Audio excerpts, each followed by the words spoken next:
What we can hope is that a taste of what clean air is like only redoubles our efforts to make it last. And this is the movement that the ICC is very much a part of. Which brings me to the speaker I have the privilege of introducing today. For those in the sector, Ashish Dhawan really needs no introduction. He's a man who's taken on many complex challenges, built institutions, and been a leader for social impact and transformational change. Many know him as a leader in the education sector, but what he's here to talk about today is being one of, if not the first Indian philanthropist to take on our nation's air pollution crisis. He recently founded an organization called the Air Pollution Action Group, or APAC, and is here to tell us more. Ashish, I'll hand over to you to dive right in. Thank you so much, Amrita. I think, as you mentioned, the world is going through a very challenging phase. And, I wanted to share with you that the only silver lining I can think of, apart from the fact that we get to spend time with family, is the blue skies in Delhi and the clean air, and something we haven't experienced in almost a decade. This is a picture of any typical Indian city, particularly North Indian city, but now it's the air pollution crisis has spread to even Mumbai, which is right by the sea, and places like Bangalore. So across India, but particularly in the Indo-Gangetic Plain, we're faced with a crisis. I think all of you know that, out of the top 20 most polluted cities in the world, 70+% are in India. So we are at the heart of this crisis. And it's not like we're the first ones to go through this. I mean, every industrialized country or country that has been industrializing has gone through a phase of very bad quality air. Many of you would have heard of the London smog of the early 1950s. The air was terrible in Korea as they industrialized in the 60s and 70s. California, particularly Southern California, had terrible air. Mexico, through its industrialization phase later, and then most recently China. I've been going to China for the last 25 years, either every year or every alternate year. And when I was in Beijing a few years ago, what really struck me was the in air quality. And if only a few years prior, when I would be looking out of my hotel room, you couldn't see a thing. It was just, terrible. It was dark outside, and it was just a terrible quality air when you went out into the streets. But I think what China showed us was the ability to really solve this crisis within a short period of time. And one of the reasons for it is that it really came from citizens. And I think all of you have experienced bad air, particularly those of you who have children or elderly parents worry about it even more so, although it impacts all of us. Quite frankly, it hit me when we had to make adjustments to our own lifestyle, particularly during the winter. My son had to stop playing tennis because he couldn't be in the outdoors and had to switch to playing another sport. So, at a very personal level, all of us have experienced this issue of, bad air. You can't really hide from it. You can buy your air purifiers and things like that, but this is someone that hits everyone. Unlike many other societal problems where the elites hit the escape button, whether it's the education system or the health system, this is one that really impacts us all. And so, as I went to China, I started to think about the fact that, we really as a country need to take on this crisis.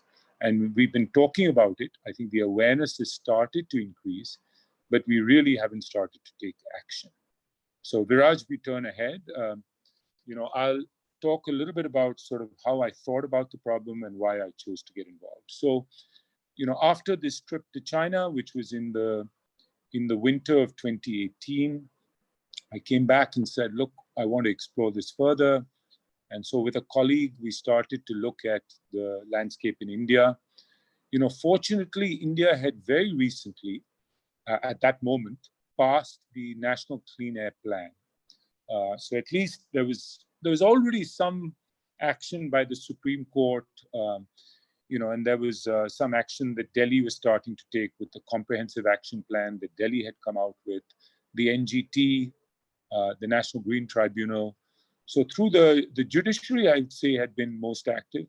Government was starting to wake up, and civil society was up in arms because citizens were just angered by the fact that nothing had changed for several years, and the air was just getting worse and worse.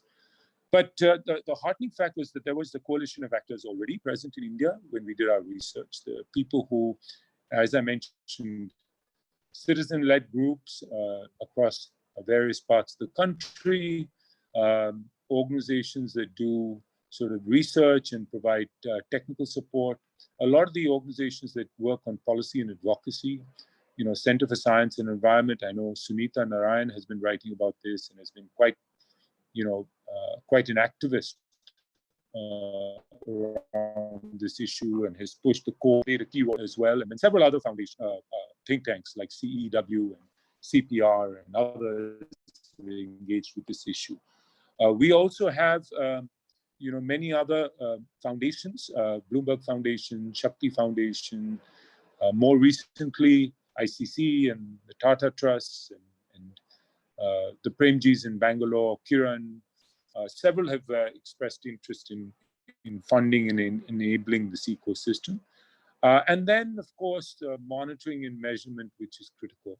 And there are several organizations that either prepare detailed plans for cities or help develop the monitoring infrastructure. So as I looked at it, I said, there's already a set of players working. If we want to set up a new we to this ecosystem, and we want to stand on the shoulders of others, learn from them, and partner with them to actually help the country solve this crisis. So Viraj, if we could move ahead. So when we set up APAC as a new org, I reached out to a couple of folks who I already knew. Vijay Chadda was the CEO of the Bharti Foundation. I had been on the board of the Bharti Foundation, and Vijay was stepping down, and he had already groomed the successor. And I managed to coax Vijay. He was planning to hang up his boots to actually take on another stint. And Vijay has a lot of experience working with state governments and getting things done. At the Bharti Foundation, they built 250 schools and have almost 50,000 children, all within the course of a decade. And so very execution-focused, ability to work with government, etc. And Mohit Piotra, who's been a friend, who was head of brand and marketing at Airtel, who's an IIM Calcutta graduate, also agreed to join. So really, Vijay and Mohit are the two co-founders of this new institution called APAC. If you look at why strategic philanthropy can really play a role here, so it's not just me, but I hope many others get excited about this area. I think the first is that this is a very visible problem. It's one that all of us feel, and we talk about it in our drawing rooms. But I think more importantly, apart from being visible, it's a well-defined problem. In many other areas of development, people argue over the measurement, whether social-emotional learning is more important or learning metrics are more important. Here, we know that PM 2.5 is the killer. And of course, there are other particulates, PM10 and SOX and NOx and others, but we can define this easily and we can measure it and track it, on a real-time basis and really know if we're making progress or not. I think the second is that we believe that the political willingness around this issue will only increase. I think there's great awareness now. I think the Dome, it got 100+ million views within 70 social media, but they did act. And, it's post 2013, frankly, in 2014, that China came up with its national plan and then went about reducing PM 2.5, and they've seen a 30% reduction, in some places even 35-40% in the last 4 to 5 years. So we believe that if many of us work together, we can get the political will to act. There are other successful examples, so you can learn from others. I mean, look back in the past and see what Mexico did, or California, the other places I mentioned. But China has done it very recently. It's in living memory in the area of air pollution. They're more than happy to share their learnings. We even had the person who was running the China Clean Air Alliance come down to Delhi for 4 days to meet with government and several other bureaucrats. And I think what China has showed us, you could do it in a compressed time. Other kind of change the China. I think there's multiple opportunities for philanthropists. I mean, depending on what you're passionate about. I mean, if you're really interested in raising awareness, activism, there's plenty of organizations there. I think there's a chance to drive behavior change, which is very important beyond just activism. How do we get citizens to really change their behavior once they become aware? Policy advocacy is extremely important. Implementation is another area. And then there's a whole innovation ecosystem that people can fund, clean tech and solutions, particularly in terms of source emission. And finally, I would say that, there's a real sort of iterative approach one can put to work, because you get real-time data. And so you can try out many things, you can experiment, you can work with government to actually do this. And I'll talk more about APAC. So it's keeping these principles in mind, that the fact that we could define the problem, that we could generate political will, and that there was a real opportunity to work with government and iterate our way in terms of achieving these goals, that I decided to collaborate with Vijay and Mohit to set up this new organization called the Air Pollution Action Group in 2019.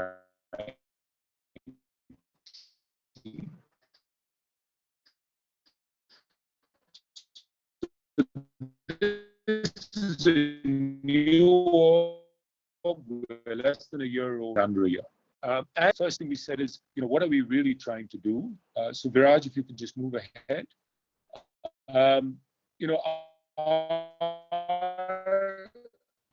focus is really on doing 3 things. The first is to build political salience. Whilst we do have a national clean air plan, whilst we now have city action plans that many cities have generated, we also have a better monitoring system. More real-time monitors have been put in place across the country. So some of that infrastructure has been built and continues to get built. I still fundamentally believe that without strong political will, we're not going to make the headway that is desired. And so working on building that political salience is critical. The good news is that as we have been working along with other partners, we've seen the government react. So many of you may have seen that the 15th Finance Commission has actually allocated 4,400 crore rupees towards fighting air pollution, and has made these grants contingent upon cities achieving actual progress, measurable progress. The first year is about putting the infrastructure in place. Apart from getting the politicians to understand that this is an important issue, we really need a national level plan. We need a mission. We need to take Swachh Bharat into a Swachh Vayu mission, where we get better data, we get an increased budget apart from the Finance Commission budget, and the right incentives like the ones the FC has put in place.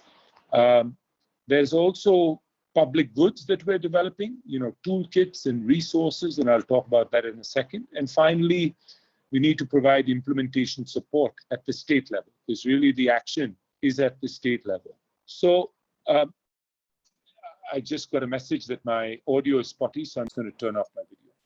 So if we could just go to the next slide, Viraj. So keeping these 3 in mind, we have now started to work. Our goal is to focus on the Indo-Gangetic Plain, the states across the Indo-Gangetic Plain, to drive improvement. So as far as political salience is concerned, we are looking at citizen engagement through online and offline media. We did a very short trial with a social media campaign, 3 weeks, and generated about 6 million views in the Hindi heartland. So that was a successful campaign. But we've also been working with many other sort of organizations that have been sort of working on this issue, and we're providing them with some of the collateral. In the state of Punjab also, we helped develop some collateral around citizen awareness and citizen engagement, particularly with farmers. We're also working right now with an agency to develop a much larger set of collateral that cities can use for citizen awareness and citizen engagement, because we believe citizens need to be aware, they need to change their behavior, but they also can get engaged in helping cities fight this problem. The second is around public goods. So we are looking to fund some next generation tech startups. We did fund one in particular, but we've also been working on a suite of public goods. So dashboards that cities can use, training programs that can be rolled out across cities, etc. We work closely with the government of Delhi on dispersed sources in some of the hotspots in Delhi. We've learned a lot through that. And out of that, we've been able to develop the protocols of how one works with dispersed sources. Dispersed sources are really localized sources like garbage burning, construction dust, road dust, etc. And there's very specific action steps that need to be taken at the municipal level. We also worked on the issue of stubble burning. We worked alongside a foundation called IPS. It's a very, very difficult problem, and frankly, we still need to do a lot of work on generating greater political will. We've had a lot of interaction with the Prime Minister's office, Niti Aayog, with the Ministry of Environment, and many of the Central Pollution Board, but also many state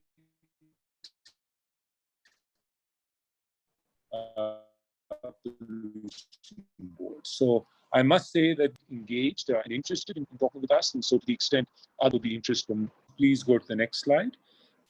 And so, as we've sort of worked across these three domains, our goal, of course, in the medium term, which is by 2025, is to enable the states in the Indo-Gangetic Plain, where the problem is most acute, to achieve the goals set out by NCAP, which is the National Clean Air Plan, which basically states that we reduce air pollution by 20 to 25%, and particularly to focus on PM 2.5 and PM 10.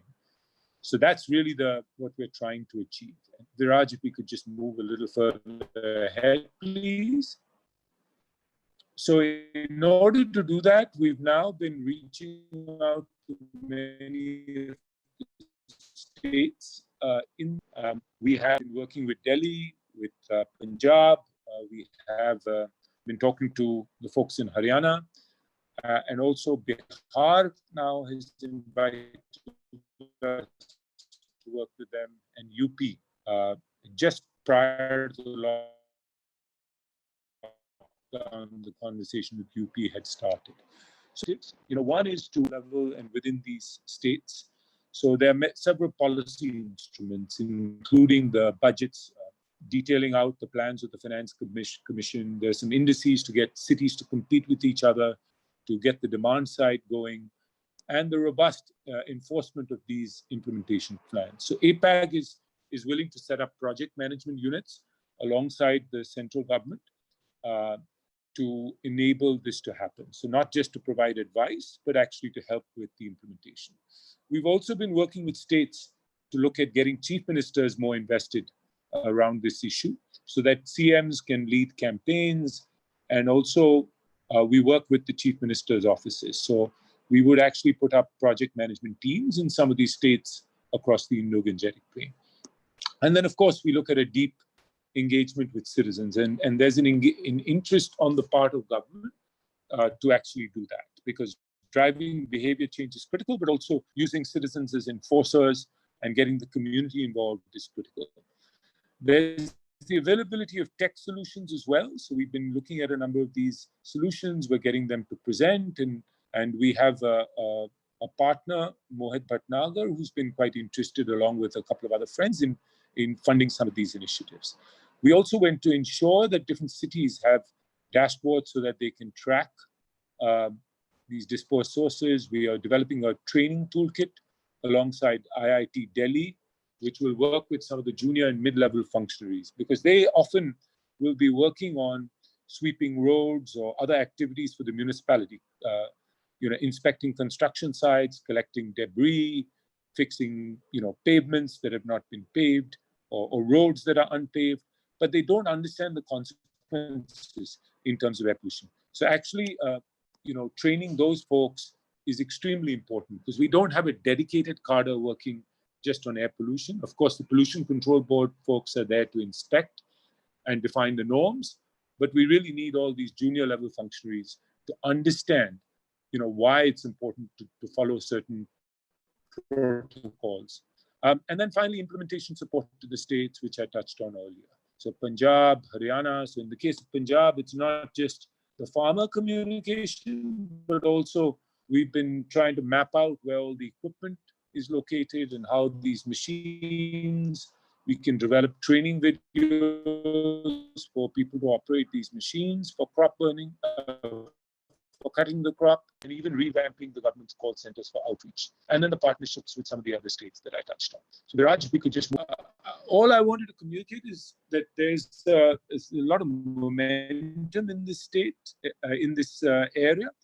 We, in a short period of time, have managed to engage with the center, with several states, along these three dimensions of political salience, public there. And if there are, I think we may have time for that.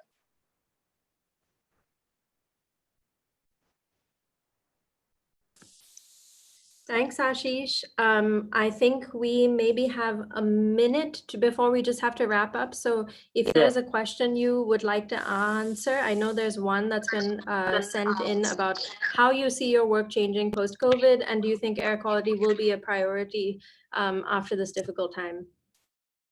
So clearly in the near term, it's not a priority, because I think people are dealing with the humanitarian crisis, the health issue, the economic fallout, and those take top priority right now. But I think as we get closer to the winter, we will start to see action again. We don't know. Maybe this year we're so consumed with other issues that it's not as much of a priority. The ones, as Amita pointed out, I think because every politician, every bureaucrat, every citizen has actually, been exposed to clean air over the course of the last few weeks, I think they have been asking the question, wouldn't it be lovely to actually have this for all times? And therefore, don't we really, and it's possible, we don't need to stop the economy to do it. I think that's the message we want to tell people. If we take certain action steps, we know that the Chinese have done it and others have done it before, we can get there. So in the near term, you're right that we possibly won't get as much attention, but I think it'll actually force our hand, or force the government's hand, to a greater extent in the medium term. Yeah, we definitely hope so.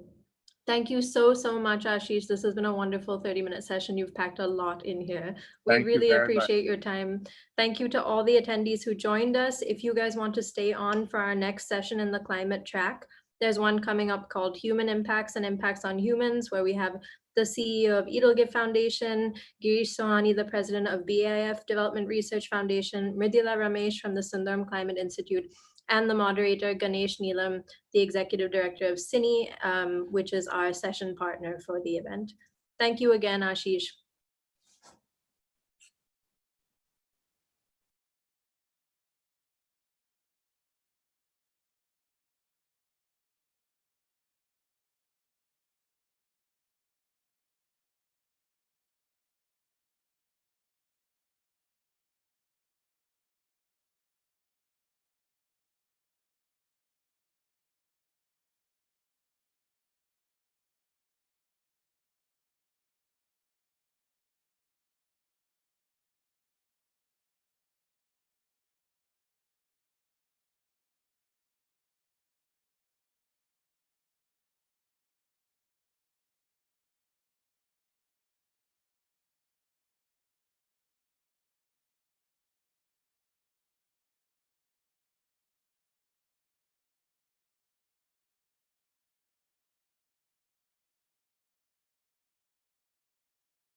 decades, she has steered the growth of Edelweiss's social investments to develop Edelgive Foundation into a strategic philanthropic organization.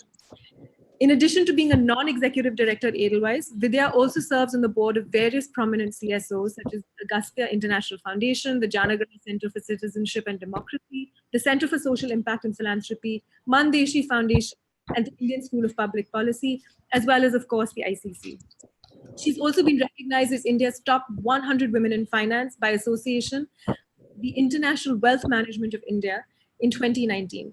Vidya earned an MBA degree from IIM Ahmedabad and spent the first 11 years of her career in the field of investment banking with companies like ICICI, Peregrine, and NM Rothschild.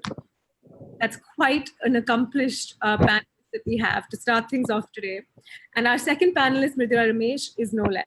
She's someone I admire very much, and I insisted that she be part of this panel as well.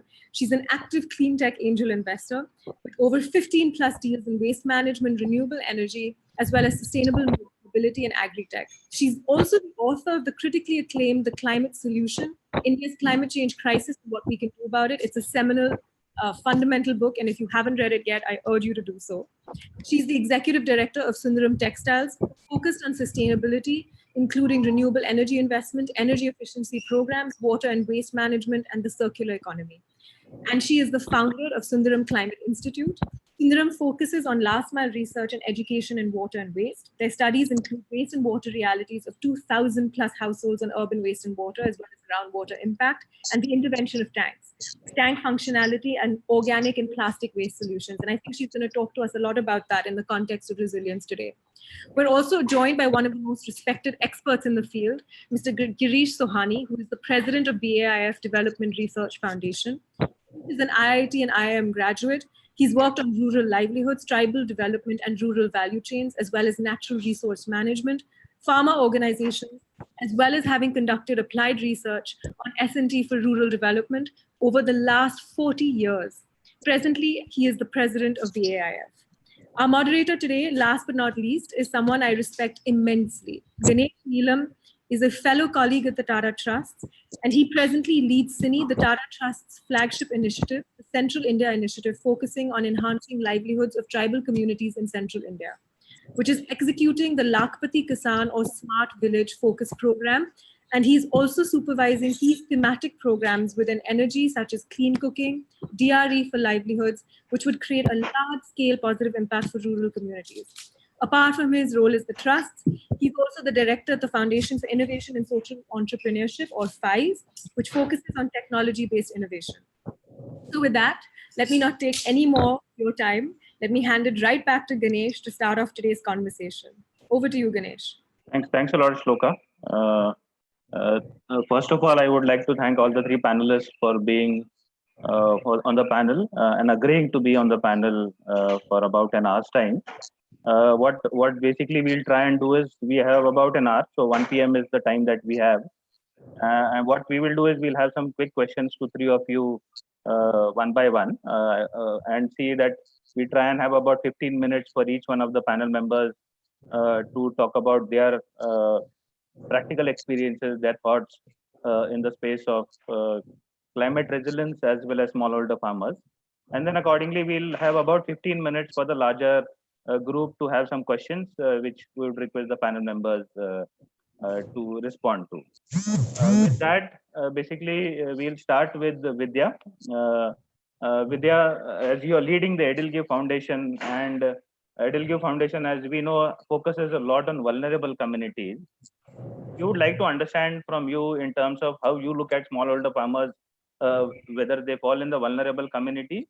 And if yes, why basically do you think that smallholder farmers are basically the vulnerable communities? And also with that, if you can give us some strong practical responses in terms of Edelgive Foundation working with smallholder farmers and addressing some of the challenges that these smallholder farmers face, and with the COVID situation, which has again aggravated.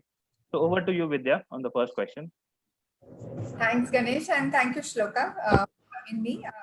I think just to set the context, I think Edelgive started working around the issue of agriculture and smallholder farmers rather late, in its 12-year history. We started out looking at livelihoods more from an employability and job creation. But our early experiences showed that we truly did not have the capability, nor did we find perhaps for the right non-profit partners who we thought could create meaningful change when it came to skill building and job creation. So we actually came into the issue of smallholder farmers through the lens of water. We started looking at water actively, and we started looking at the rural part of India very, very actively somewhere around 2012, 2013. The agrarian distress, particularly in Maharashtra, where we had a large part of our work at that time, was very, very apparent. We still see that distress, largely, caused by tremendous dependence on rain-fed agriculture. And naturally, therefore, our lens turned to the smallholder farmers as we find that though GDP contribution by agriculture has been falling, unfortunately, the number of people still dependent on agriculture is still very high in the hundreds of millions of people. And in addition, I think a large part of that community is actually focused, has small land holdings, and a large part of their livelihood is actually for sustenance and therefore on basically survival. We also started looking at it from not only from the lens of what water could do to and water related initiatives largely driven by community could do to more a resilient practice of agriculture. We also found that was inadequate. You really needed a more multi-dimensional approach, but we felt that the community had to be at the center of it, and therefore chose as partners people who understood that. Some of the great examples of what's really worked in terms of our practice. Large, say, organizations like Orissa, which has looked largely at smallholder farming from a half-acre model, because they believe that large numbers, with the fragmentation in land holdings, we have to find creative ways of enabling not just food but also nutritional security, and really go back to not only just traditional practices around growing the right crops given the climate, water availability, and soil quality, but also looking at how we can strengthen communities to bargain for better prices. So, and the best example there we find is of Vritti, which works in more than 5 states now, which is used for, farmer producer organizations and collectivization as the methodology to ensure that there is education for farmers around the right seeds, soil testing, but more importantly, creating those market linkages to ensure that collectively the price that farmers receive is better than what they would have had independently. Similarly, in topographies which are not naturally tuned to agriculture, like Gravis in the Thar desert of Rajasthan, looks at arid zone oriented agriculture and works very closely with ICRISAT and ICAR and organizations like that to ensure that it's not just about, getting farmers, because there is a lot of traditional knowledge out there, but how do you harness that and then you bring in, crop selection, timing, water, and a whole host of other things with the community at the center. And I think that has been our real focus. Thanks a lot, Vidya. That's very helpful. With that, I actually would move to Mridula, because a point which Vidya also emphasized strongly was with Edelgi Foundation starting with water, and the book which Mridula has written, The Climate Solution, India Climate Change Crisis and What We Can Do About It, talks a lot about water and how traditional irrigation systems are currently under non-maintenance. So Mridula would basically like to understand from you 2 points which have come very strongly in your book. One is on water, the tanks ecosystem, and how you see their non-maintenance is impacting the small farmers. And the second being on the small farmers mostly being dependent on informal credit even now, and how basically it prevents their ability to take on adaptive measures vis-a-vis livelihoods. So if you can throw some light on that, would be very helpful. Mridula? Thank you, Ganesh. Thank you, Ganesh. I think Vidya set it up very well. I'm actually working on my second book, which is on water, which is where tanks comes in. And what really struck me is I just finished the chapter on the 1876 famine, which is the forgotten famine of India. And I don't know whether we should, the thing that makes you feel very positive, which is because of the work that my fellow panelists have done, is that we've not had the millions of starvation deaths. Even though the 2015-16 El Nino was about, depending on which study you look at, about as powerful as the 1877 El Nino. Okay, so that's something we should take hope from. But what I think tells us we have a long way to go is that the plight of the small farmer is not that different when we look at his credit sources or his access to water from 1877, right? So I think those two stand in really clear contrast. So let me start with informal credit, and let me talk about, just before this, I have a foot in the textile industry. And one thing that the textile industry is grappling at is the return of migrant labor back to the rural economies. Now, let's not forget the migrant labor returning means that one steady stream of cash flow is going to go away, right? And when that happens, the dependence on informal credit becomes that much higher. When I've spoken to a number of, just before this call, I just refreshed my knowledge by talking to a number of my investee companies also. There is no collateral, right? There is, if you look at a small farmer, he'll be in a lungi and a banyan, and it doesn't really inspire confidence to lend. And let's not forget that the bankers, like for the bank officer who's the frontline lender, he's on, with the increased focus on NPAs, if he doesn't collect, he's on the hawk, right? Whereas if he lend, it's really a risk.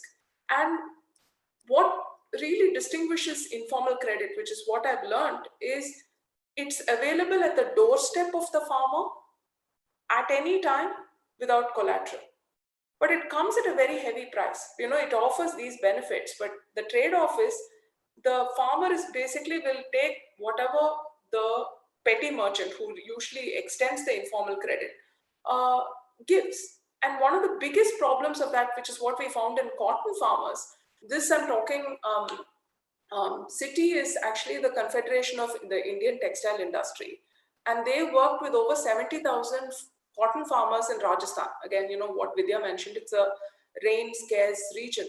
And what they found, one of the things they found is the admixture of seeds. And this is something that anybody who works with farmers, if you have a seed, one group will, sprout, exactly, I think, if one group will work best in 90 days and another group works in 120 days, and you optimize your water for the 120 days, you're going to lose the 90-day seeds, right? So no matter what you do, the yield is going to come down. So that is as far as the informal credit is concerned. One way, I think, again, Vidya's already mentioned it, is the collectivization. I don't know whether you want me to talk about startups here or later, but there are definitely issues in how we channel credit to this group. And there is some real problems, but there is a lot of, attention that needs to be given there. And, the model that I think I've sort of become repetitive in this, it needs to be an economically sustainable model, not just for the informal farmer, for the smallholder farmer, but for the person who's extending credit also. It needs to be economically and financially sustainable on its own. Okay, and there are models there, they need to be scaled down. I don't know if I have time to talk about water, but please go ahead. Please go ahead. Okay, now about tank systems. Okay, so our experience in our institute is studying the rural, peri-urban and urban tank systems around Madurai. Now, if you look at rural tank systems, many of them tend to be very functional still. The break in functionality comes when the larger farmer gets access to bore wells. Now, if you look at, again, when I looked at the political economy of water and the green revolution, the larger giving free electricity, okay, is a very large farmer helpful thing. It doesn't really benefit smaller farmers because they don't have bore wells. But the moment a larger farmer has a bore well, his incentive to start maintaining the tank system goes down. The moment his incentive to start maintaining the tank system goes down, many of these tank systems tend to be cascading tank systems. So the larger farmer always owns land adjacent, next to the tank or next to the upstream tank. So when he stops maintaining, the cascade starts to fail, right? And all the smallholder farmers either they're far away from the tank systems or they are in the downstream. Okay, and I'll just, Viraj, if you can tell me how to share screen. Can I go ahead and share screen? Yeah, Mridula. Just click on share screen on your screen. Okay, so I'll just start because this is on climate change. I'm just showing, one slide. I don't know if you can see this. This is the rainfall patterns, right? One of the biggest trends of rainfall patterns that you see in climate change is the fall in the number of rain days. And, all these blue arrows are the number of rain days, coming down. Already India is an outlier in the few number of rain days in which our rain falls, right?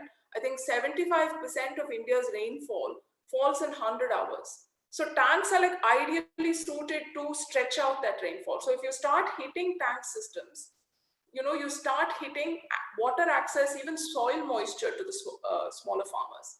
And this, for anyone who works in Maharashtra, I think nothing else really shows up, how water can hit the small farmer. This is onion price, okay, over the last 20 years. And the volatility is a direct function of water volatility, right? This just shows this is a beautiful chart that's showing how storage is broken, how credit access is broken. He can't store, he doesn't have storage where he can protect. He doesn't have market access. So we can talk about everything else, but if you don't solve credit and you don't solve water, I think those are the bottleneck issues in my opinion. But so that's what I have to say. Thanks. Thanks, Mridula. That's very helpful. And these are two important, issues within the larger ecosystem that the smallholders normally have a problem in. I would now move on to Soni sir. And Soni sir, because BIAF has been working on this issue for decades, there are a lot of experiences and models that BIAF as an organization has been able to develop over the years. What my request to you would be, if you can try and link it to the COVID-19 crisis in the geographies that BIAF works in, and basically see how it is reflecting in the linkages of COVID-19 affecting smallholder farmers in terms of agriculture and other issues, looking at the climate impacts in some of the geographies that you work, and the distress that one is now seeing between the rural and the urban migration that is now also in a way trying to go back into the rural areas. So Soni sir, if you can throw some light on these pointers, it would be very helpful.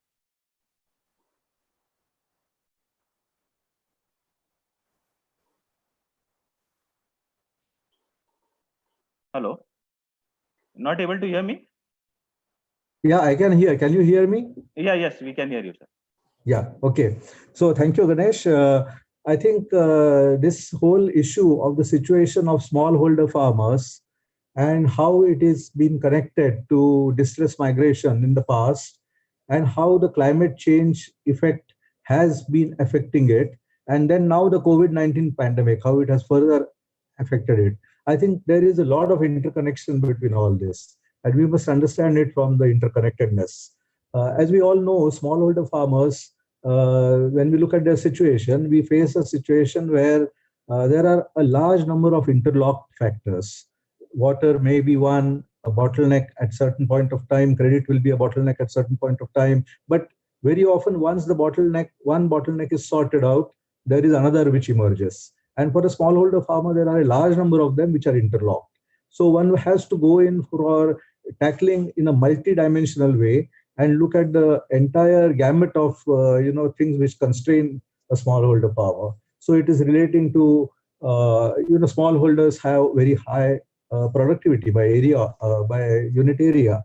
But if you look at the labor productivity is one of the lowest. So you have low labor productivity. You have a situation of not producing enough for the whole year. And therefore, there is a need that it does not provide a sustainable livelihood necessarily. And there is a dependence also on non-farm sources of income. And the dependence on non-farm sources not only is in the rural areas, but increasingly there has been an effort to get these sources located from urban areas, from the industrial sector, from the service sector. So that has been the reason why there has been a push out of rural economy and a connection or a migration which has been triggered by distress within the smallholder setting. Now, what has happened is with the climate change effects that we are seeing over the last few decades, I would say, where they have got accentuated, the climate change has given a harder push to this whole movement towards the urban areas, towards industry, towards employment in industry, employment in service sector, and that harder push has come because of the larger vulnerabilities that have been imposed because of the climate change impacts. And those vulnerabilities may be because in terms of changes in the factors of production, like high temperatures, changes in the precipitation pattern, for example, the number of rainy days going down, but also extreme events taking place, the weather being unpredictable, so that the reliability of agriculture has gone down. So it is all these factors which have given a harder push for the farmers to become more dependent on beyond their individual holdings. And the COVID-19 effect has really come as a big blow to whatever was happening as a trend in the last 3 decades or 4 decades of migration from rural to urban.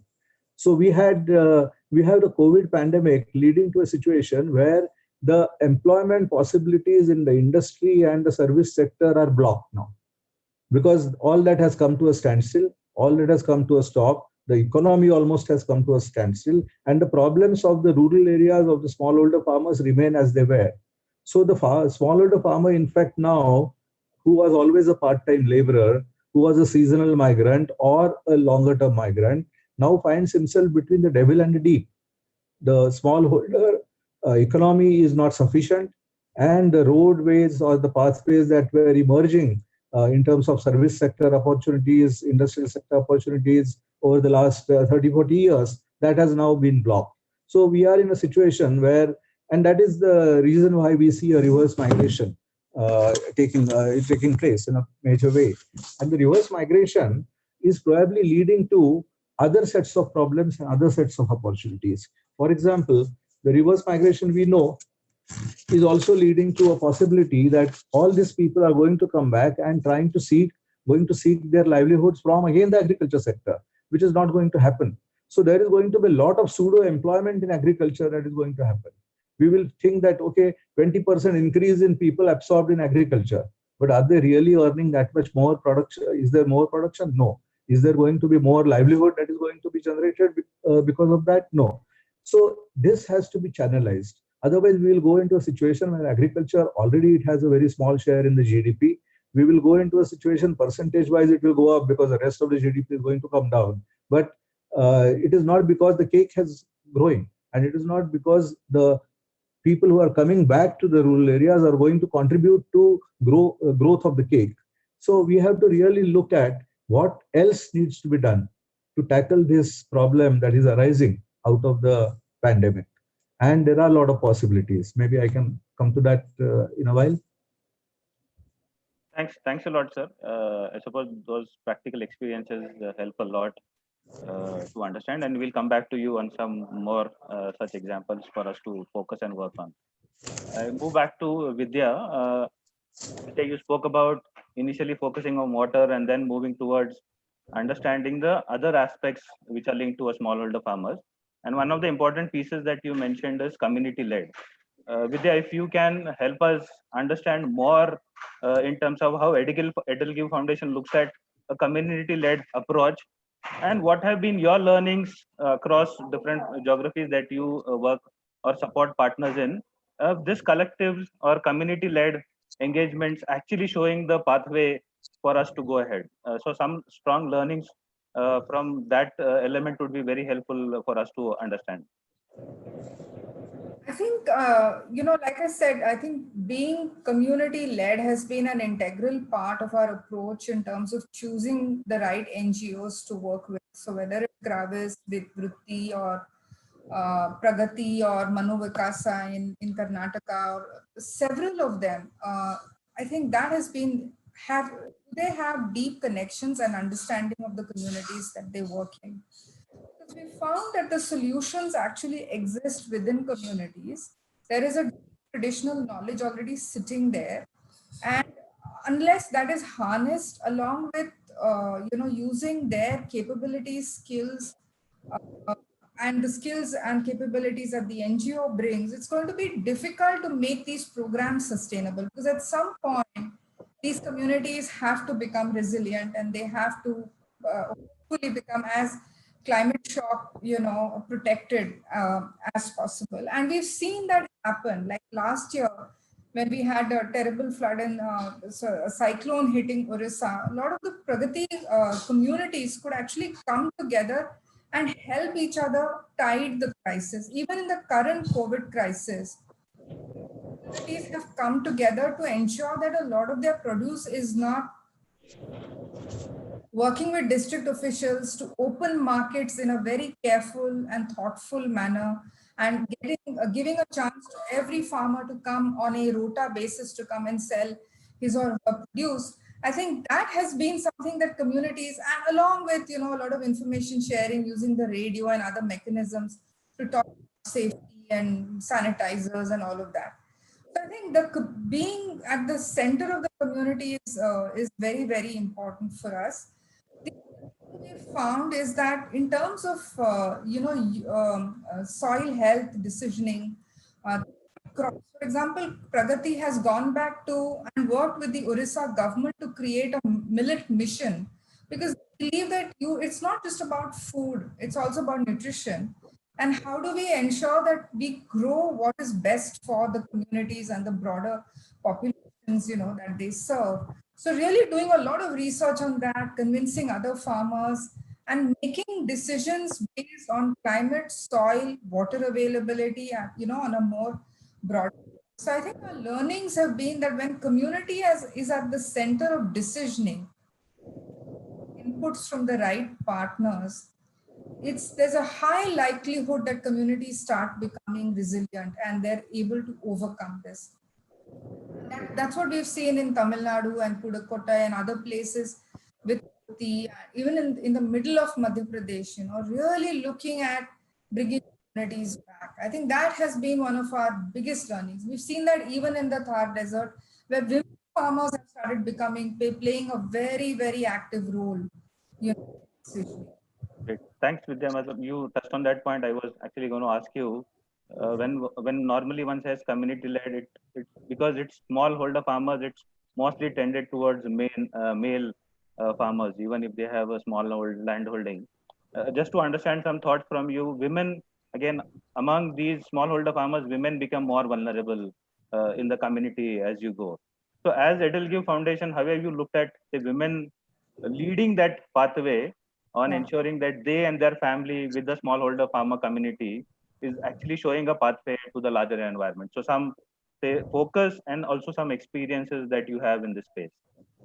So we've actually in Vritti, we found that there are 2 or 3 CEOs that are actually women farmers. So there is a beautiful case study that we quote, very often, of this woman called Shakuntala, who runs one of these FPOs. Now she is not even literate, but because of the kind of handholding that happened, and there's a lot of focus on women farmers, because women do end up spending a lot of time on agriculture. I mean, they have to unfortunately multitask, and a lot of their time is actually spent, and it's unfortunately unrecognized and invisibilized. In Shakuntala's case, I think she has actually brought together 500 other women as part of the FPO. It's almost entirely women-led. And I think their ability to kind of make, if I can say so, more humane choices in terms of water sharing, in terms of market linkages, in terms of access to the seeds and other knowledge. It's been really fantastic to see. And even in the Thar Desert, in when we've with Gravis really worked on ensuring that the right water structures are used, so that the Khadin structure, for example, is best suited to arid soil, and how women have actually used, because there's a broader moistening of the soil that happens. So to use adjacent areas to do vegetable farming, and women have been at the center of that. So I think it's been very gratifying to see that when we talk community, we talk about it very, very holistically, and actively encourage women's participation in a lot of the decisioning that happens. Thanks, Vidya. That was very helpful. And as we also understand from the experiences within the trust, it is actually the women who will be the front runner in most of these actions which may be required, say, for climate adaptation and somebody else. I would now move on to Mridula. And Mridula, you gave a small hint of about startups and entrepreneurship, and you yourself being an angel investor for clean tech. Would like to understand how you look at entrepreneurship and startups, and some of these startups addressing the issues that the smallholder farmers face. And also, when you look for investments, how do you also look at them actually impacting the last mile in terms of, say, livelihoods or their development, while they're also looking at entrepreneurship in a big way? So, Mridula, if you can throw some light on this space of startups basically helping the larger space of livelihoods for smallholder farmers as well as resilience would be helpful.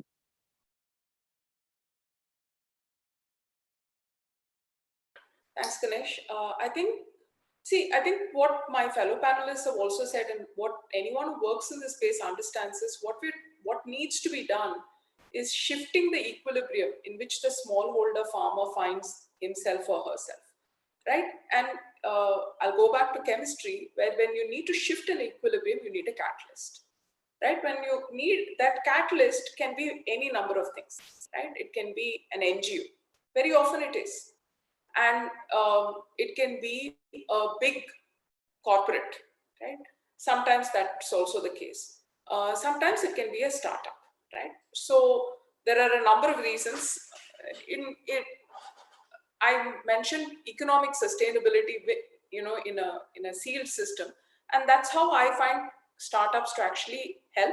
But many startups that I work with, especially in the agri-tech space, always work in conjunction with an NGO. So it's often a hybrid model that works, because if you go back to finance, there are certain activities where the financial modeling or the funding model is better suited to an NGO.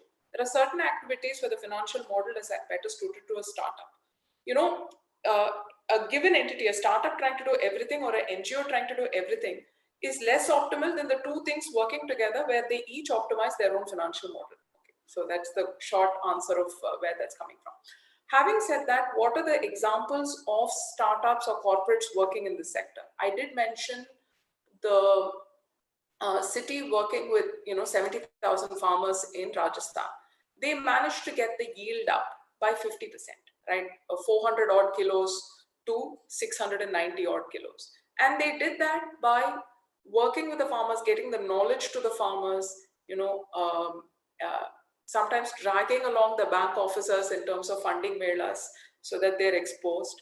That's one way to do it. Another startup that I talk about in my book also is Ergos, which I mentioned to you. They work in Jharkhand.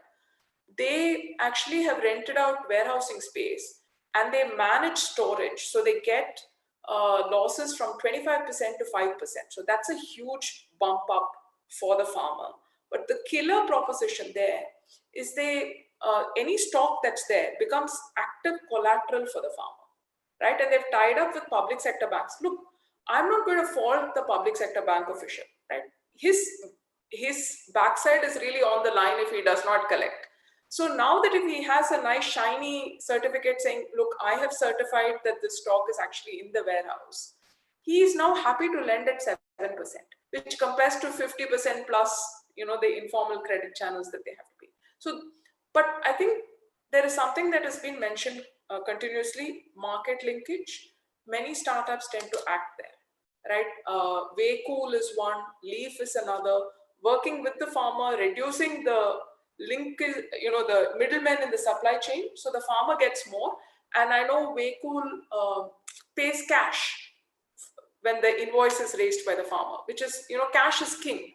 Why is, Ganesh, you and I spoke of, why livestock is so attractive. It's cash. It's daily cash in the case of milk. And even though sometimes it's financially at the NPV level, not very remunerative, daily cash rules. So I think, if any catalyst, whether it be an NGO, a startup, or a corporate, or typically organization, set of organizations working together, it helps even organize the farmer-producer organizations, right? It's very difficult for a set of small farmers to organize themselves. But if a catalyst can come outside and lead through market linkage, etc., to organize them, then I think, you're shifting the equilibrium, and then things go on very positively, hopefully. Thanks, Mridula. Again, within FIC, where I also have a role, we also try to look at some of the startups who work with a technology mindset, but to address the social issues, and agriculture is one of the prominent areas that we also work on. We should talk offline then. Sure. And now I move towards Soni sir. Soni sir, basically, as Mridula also showed the graph with the number of rainy days going down, you also spoke about various interconnectedness within the smallholder farmers having issues on livelihood. Do you think it is very important for us to have a climate lens while we are designing or executing, say, some large-scale rural livelihood programs, mainly focusing on smallholder farmers? And if there is any specific example that, say, Bayer has done it at a certain scale of having a climate lens to the program, and when we are applying a climate lens, how do you also ensure that the community understands it in a very simpler manner for them to lead it and take it ahead? So some such examples from your side, sir, would be very helpful to understand. Yeah, sure, Ganesh. I think the climate lens is unavoidable. And with COVID-19, what is happening, I think that there has to be a combined application of a climate lens along with whatever COVID-19 lens you want to call. And I think the two connect also. So going back to what I was saying about the situation of the smallholders and the challenges they face, I talked about labor productivity, but there are also a lot of related challenges. When you have small holdings, when you have low labor productivity, you also need mechanization, but you don't have the solutions right now. Right now, the farm mechanization solutions are very large scale. We need solutions for smallholders. And there, in the world they are there, but we have to bring them and apply it here in India. Then for a smallholder, the market access becomes a problem because individually it is very difficult. Aggregation is a must. And now, with just as SHG has made a great contribution to the problem of microfinance, I think FPOs are going to make a big contribution to the problem of aggregation. And I think that will be one way by which the smallholders will be able to overcome the problem of individually dealing with the markets, but at the same time also make it possible for them to move up the value chain. I think in the value chain, it is important that the farmers ultimately are able to move up at least a few steps. So on the one side, we have to shrink the value chain. On the other side, we have to help them move up, and that is what will make a difference to their situation. But now this situation is complicated by the vulnerabilities, and climate change has brought about a lot of accentuation of these vulnerabilities. That's why a climate lens is very important. Those vulnerabilities have come because of, as I said, extreme events, change in weather patterns, but also because of not only the abiotic stresses, but also biotic stresses. The incidence of pests is growing. The incidence of, the way to tackle these changes in the weather patterns is required. And on top of it, because of global connectivities, there is global market fluctuations, which is also adding to the vulnerability. So something happens somewhere in the another part of the world, and it immediately affects the market price. The milk price in India is affected when there are pileup of milk powder in other countries, in Europe, so on. So it is something which cannot be avoided in the present juncture. But when we apply the climate lens, we have to look for solutions to that. And then there are a number of solutions that can emerge when you start applying the climate lens. For example, one of the things that we see is that the whole production system has moved very strongly towards mono crops, So it is very single specialization, whereas what we are seeing, and we have experienced that in BIOF work, is that if you diversify the farming system, if you diversify the cropping system, if you diversify the farm so that along with crops there is also livestock which plays an important role, then the diversification itself is a very good hedging against climate impacts. So you are making it possible for different produce coming out of the same farm, which is available at different times of the year, and therefore you are probably able to take care of some of the vulnerabilities which are arising. So when you have the climate lens, which talks about extreme events, which talks of change in weather patterns, then the solution of diversification also emerges, which becomes and BIOF has developed the whole approach of Wadi program, which has now become almost like a national program, which brings in agroforestry into the farm. So it brings not only forestry, but also horticulture along with agriculture production. And that is something introducing perennials into seasonal cropping systems makes a tremendous change to diversification. Similarly, BIOF has been working a lot on cattle development. And as Mridula was saying just now, cash flow is very important. And milk is the best way of getting a very uniform cash flow throughout the year. And that is the reason why there is so much of dependence or importance of milk in a farmer's economy. And if you make that a part of the farmer economy in a big way, then you are animals are much less vulnerable to the climate effects than crops. And therefore, when you have a dairy husbandry integrated with the farm, it is not a diversification which is only providing hedging, but also providing a solution which is more climate resilient. So these are ways in which, and of course, there are other things. For example, we need to move to other types of seeds because we need better seeds which will come in these type of climate variability. And we have experienced we have seen that out of all the agrobiodiversity conservation that we have done in remote parts of the country, in the tribal areas, and we have been able to identify land races which are excellent even under difficult climatic conditions. And the farmers have seen it. What they were actually growing earlier, they have seen it is even relevant now, and all that. So there is a way, there is a lot of work possible on soils to improve the quality of soils, to improve the carbon in the soil through increasing microbial population. And then the soil becomes a means to improve production as well as to mitigate climate effects. So, you are handling both together, and that makes a lot of difference. One last point I would like to make is, apart from these solutions which are for resilience building or solutions which are for mitigation, I think there is a possibility now to create a new paradigm of development. And that new paradigm of development will be based on a lot of decentralization of economic activity, not only decentralization, what Alvin Toffler calls demassification.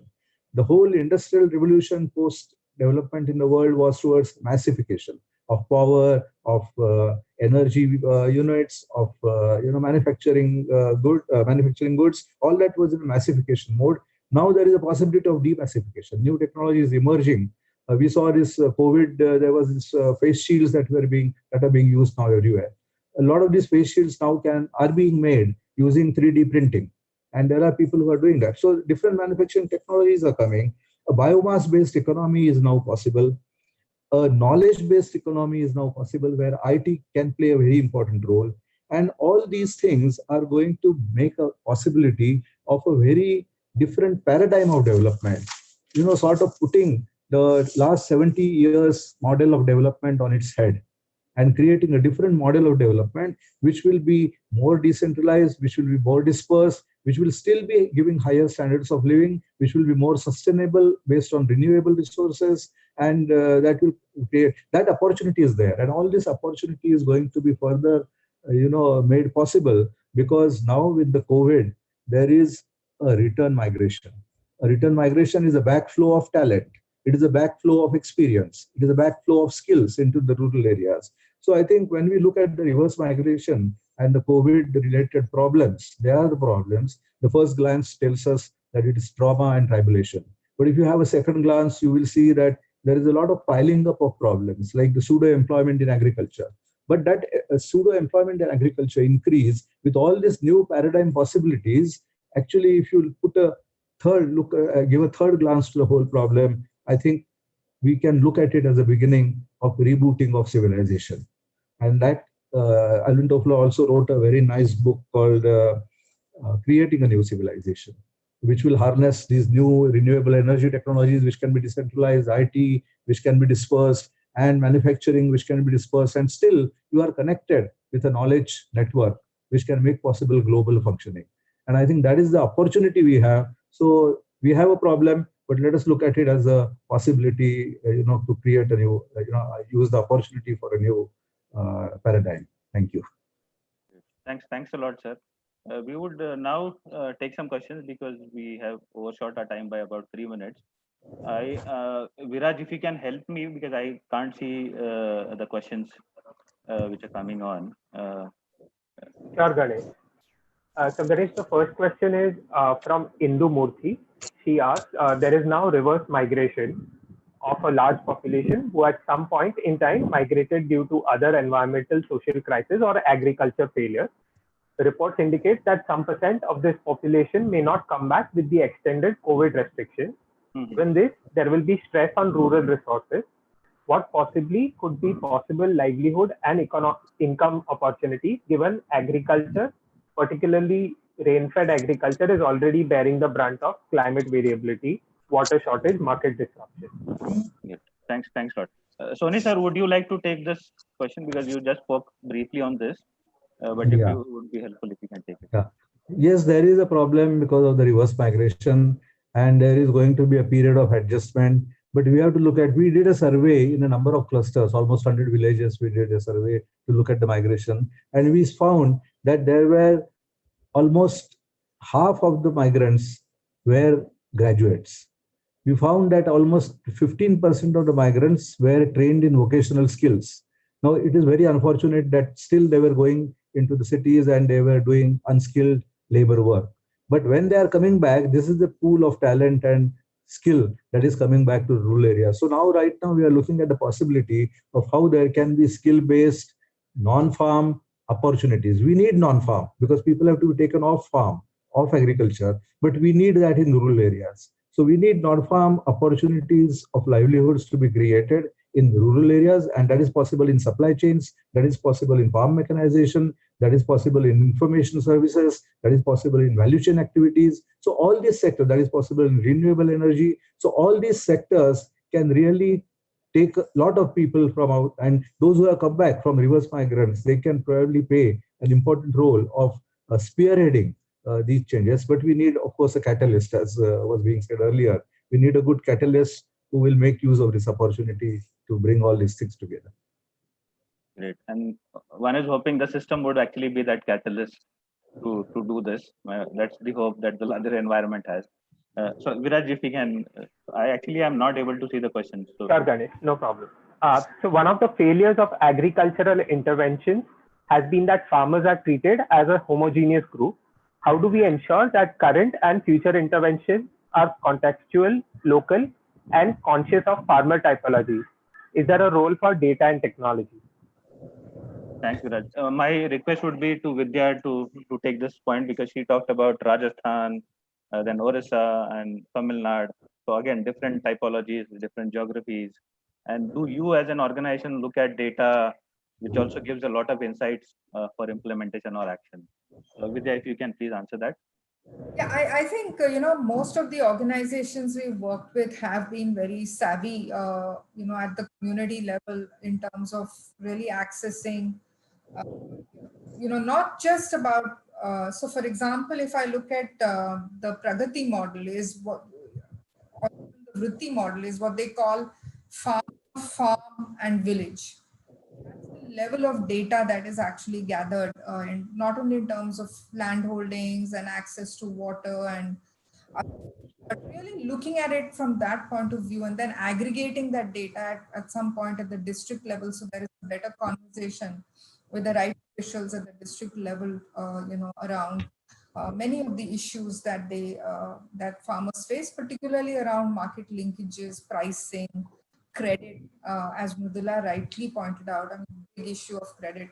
So I think this is happening very much from all the organizations which have, because they've been around for some time, and there's a great degree of sophistication in the work that they've built. But having said that, I think there is still a lot more need in terms of sharing this data across districts and across states, because I think it will enable, and I think one of the questions you had, when we chatted yesterday, was really collaboration, and that collaboration will happen once that data sharing also starts.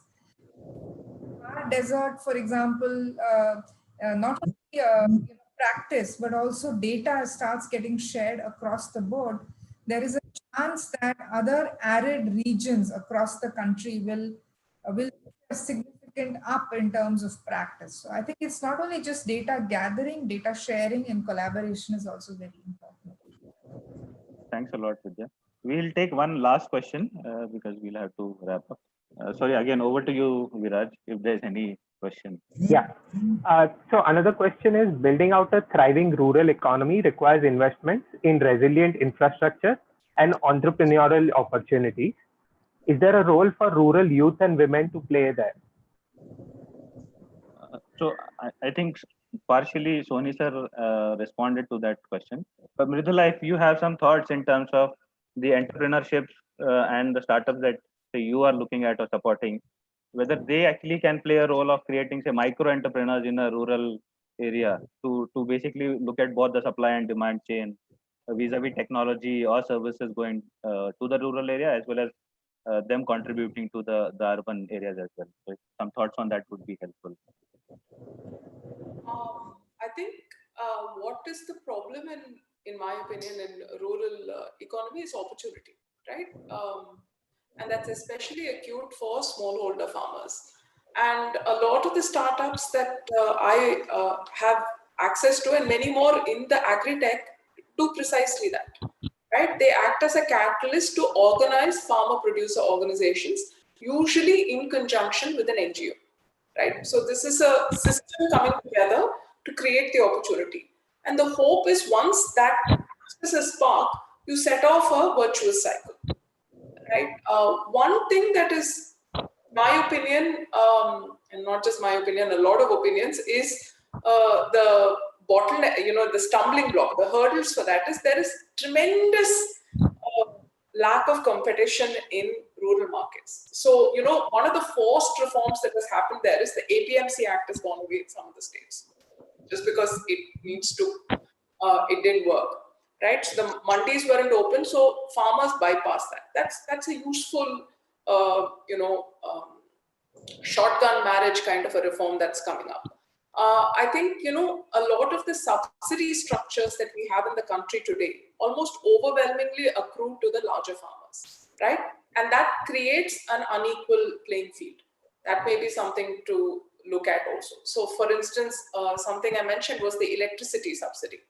Bore wells are almost entirely owned by larger farmers, right? So the electricity subsidy creates a very unequal playing field.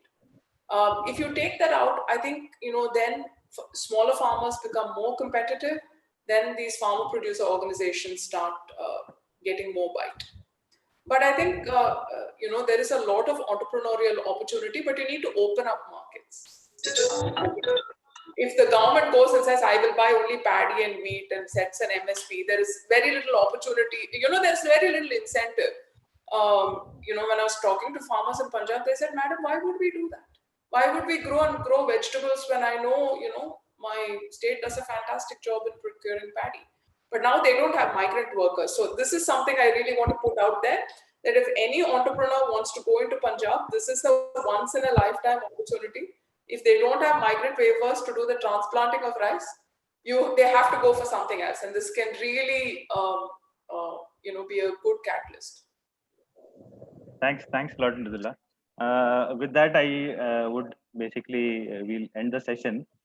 Sincerely thanks to Mridula, Vidya and Soni sir for their thoughts and comments.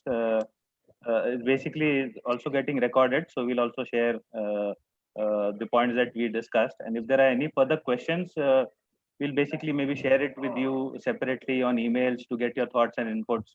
and then respond back to the people who have actually put the questions to us. Thanks everybody for being on the discussion. And again, thanks to all the three panel members for being and sharing their thoughts to the larger group. We'll separately connect with each of you to understand more about your work and share some of our work and see if there are some synergies for us to work together in this space to come. Thank you very much to all of them. Thanks, Shloka, for being kind enough to host this for us. Thank you. Thank you for having us. Thank you. Thank you. Thank you, Ganesh. Nice meeting you, Vidya and Nubila. Yeah, same here. Thank you, everybody. Our next panel begins in 3 minutes. On how not know this, we are currently hosting the climate change track at Charcha 2020. Thank you, Nudge Foundation, for hosting this beautiful event and putting us together at a time where we cannot physically be together. The COVID-19 crisis has changed the world that you and I knew in a matter of few months. This warning bell of what climate change is slowly bringing to the world. This panel will discuss the role of communications that can play in mitigating these crises and lessons learned from the current pandemic. We are lucky to be joined by a brilliant panel today, led by our moderator, Harpreet Bagga. Harpreet is a Senior Director and Head of India Operations at Purpose India, and Purpose is also a partner for the session. For those of you who do not know, Purpose has years of experience in building and supporting movements to advance the fight for an open, just, and habitable world. They have been using public mobilization and storytelling to help lead the conversations with activists, business, philanthropies engaged in this fight. And they have played a major role in shifting policies and change public narratives when it matters the most. With this very brief introduction, I'm going to hand it over to you, Harpreet, to begin the panel. Thank you very much. And thank you for that introduction. Good afternoon, everyone. As Darshi mentioned, I'm Harpreet. Very privileged and excited to be hosting and moderating this panel today with very esteemed guests that I will introduce in a few minutes. The current health and economic crisis has really changed the world in a matter of a few months. And it's really forcing us to reinvent ourselves and change the way of living and working for all of us. And I think this current scenario brings out, maybe it's just a warning bell for what climate change is slowly and how that is impacting the world slowly. So this panel is going to spend the next 50 minutes discussing how we, how we're learning from this situation and how we can rebuild ourselves to avert and mitigate further crisis. So I'm hoping that we're going to have a really exciting, engaging discussion. I'm going to start it off by asking some questions to our panelists and hopefully getting everyone's creative juices going. And then I look forward to a lot of engaged Q&A. We'll keep time for that at the end, but please send in your questions as we go. I'll now ask if each of the panelists can introduce themselves. And as you introduce yourself, I'd love if you could just, explain, give your name, your organization, and then also maybe take 30 seconds to talk about what your vision is for what you would like a new normal, if I can call it that, as we get out of this crisis. So I'm going to start with, can I look over to you, Jarnail Singh from the MacArthur Foundation. Thank you. Sure. Thank you, Harpreet. Likewise, I'm really privileged and honored to be part of this panel with the esteemed panelists. As you said, my name is Jarnail, and I've been working with the MacArthur Foundation since January this year. So ever since I joined, the world has turned upside down. So I'm not sure if it's ominous or if there's something related to the numerology of my date of joining, which was 20th of Jan 2020.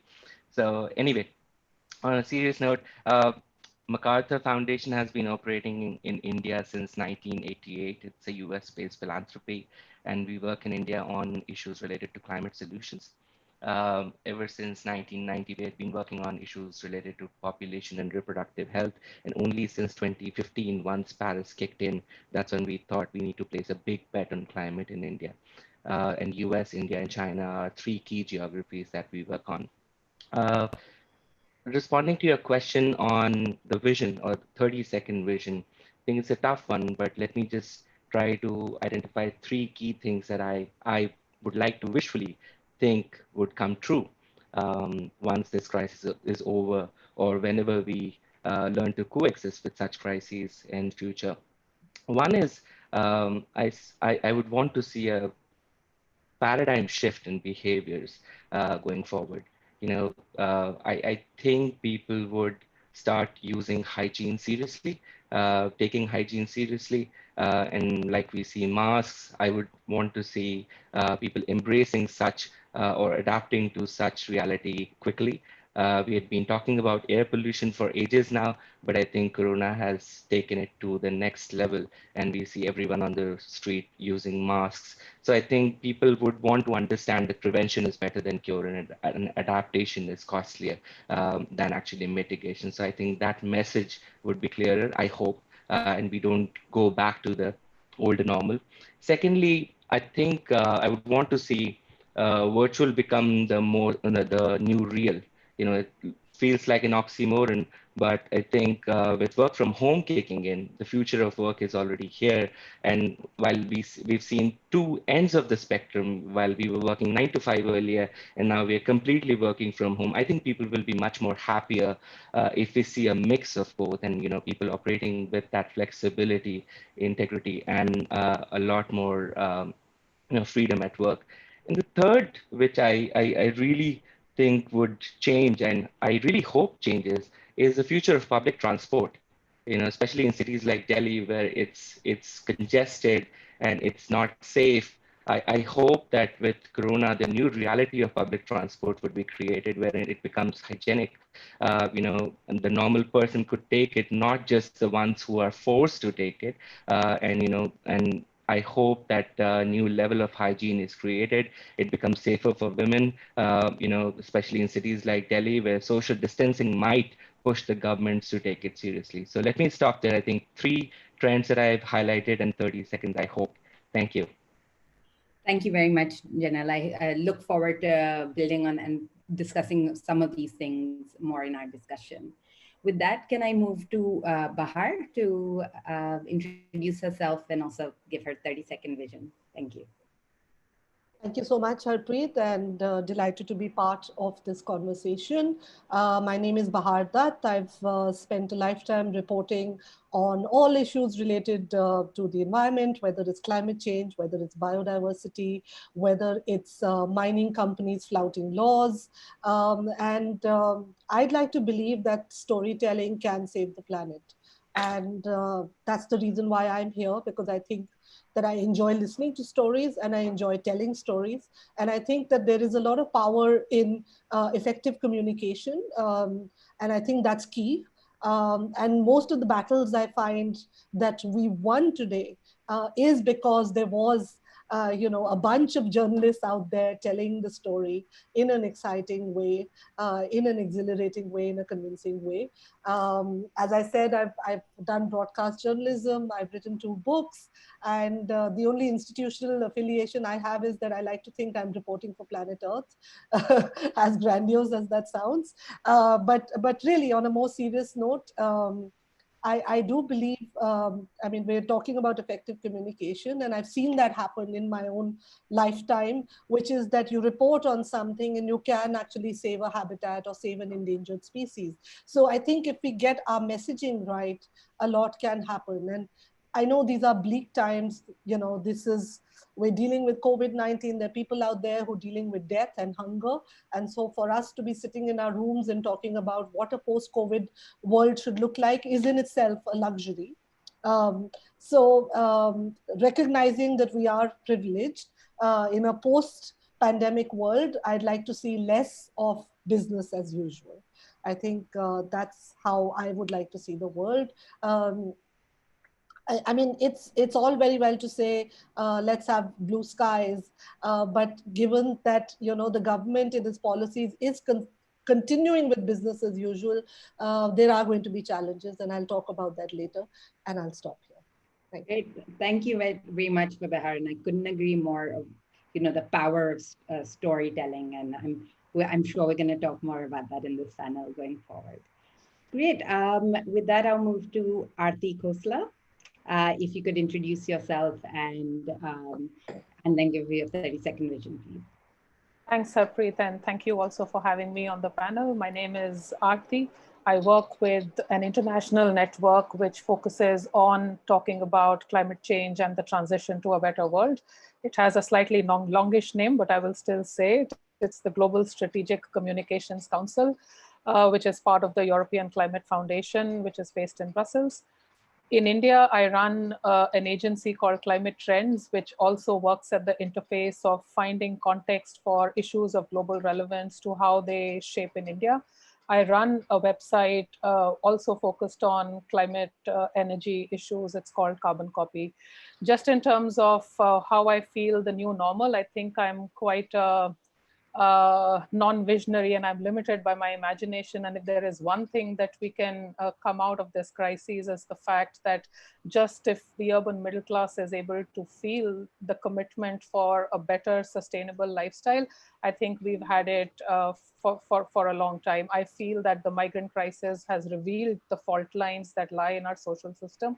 And just in terms of absolute numbers and the kind of consumption that the urban middle class has been up to, even a sincere realization that things have to be slightly better will help us go a very long way. I will pause, but we'll talk of other things as we go along. Yes, no, thank you, Aarti. And it's always helpful to have the realist, and I think short-term goals is what's going to really get us to this broader, big, a better place that we all want to get to. And with that, our fourth panelist is Anirban Ghosh. If you could please introduce yourself and talk to your 30-second vision, please. Thank you, Harpreet. Thank you for having me. I'm Anirban Ghosh. I'm the Chief Sustainability Officer of the Mahindra Group.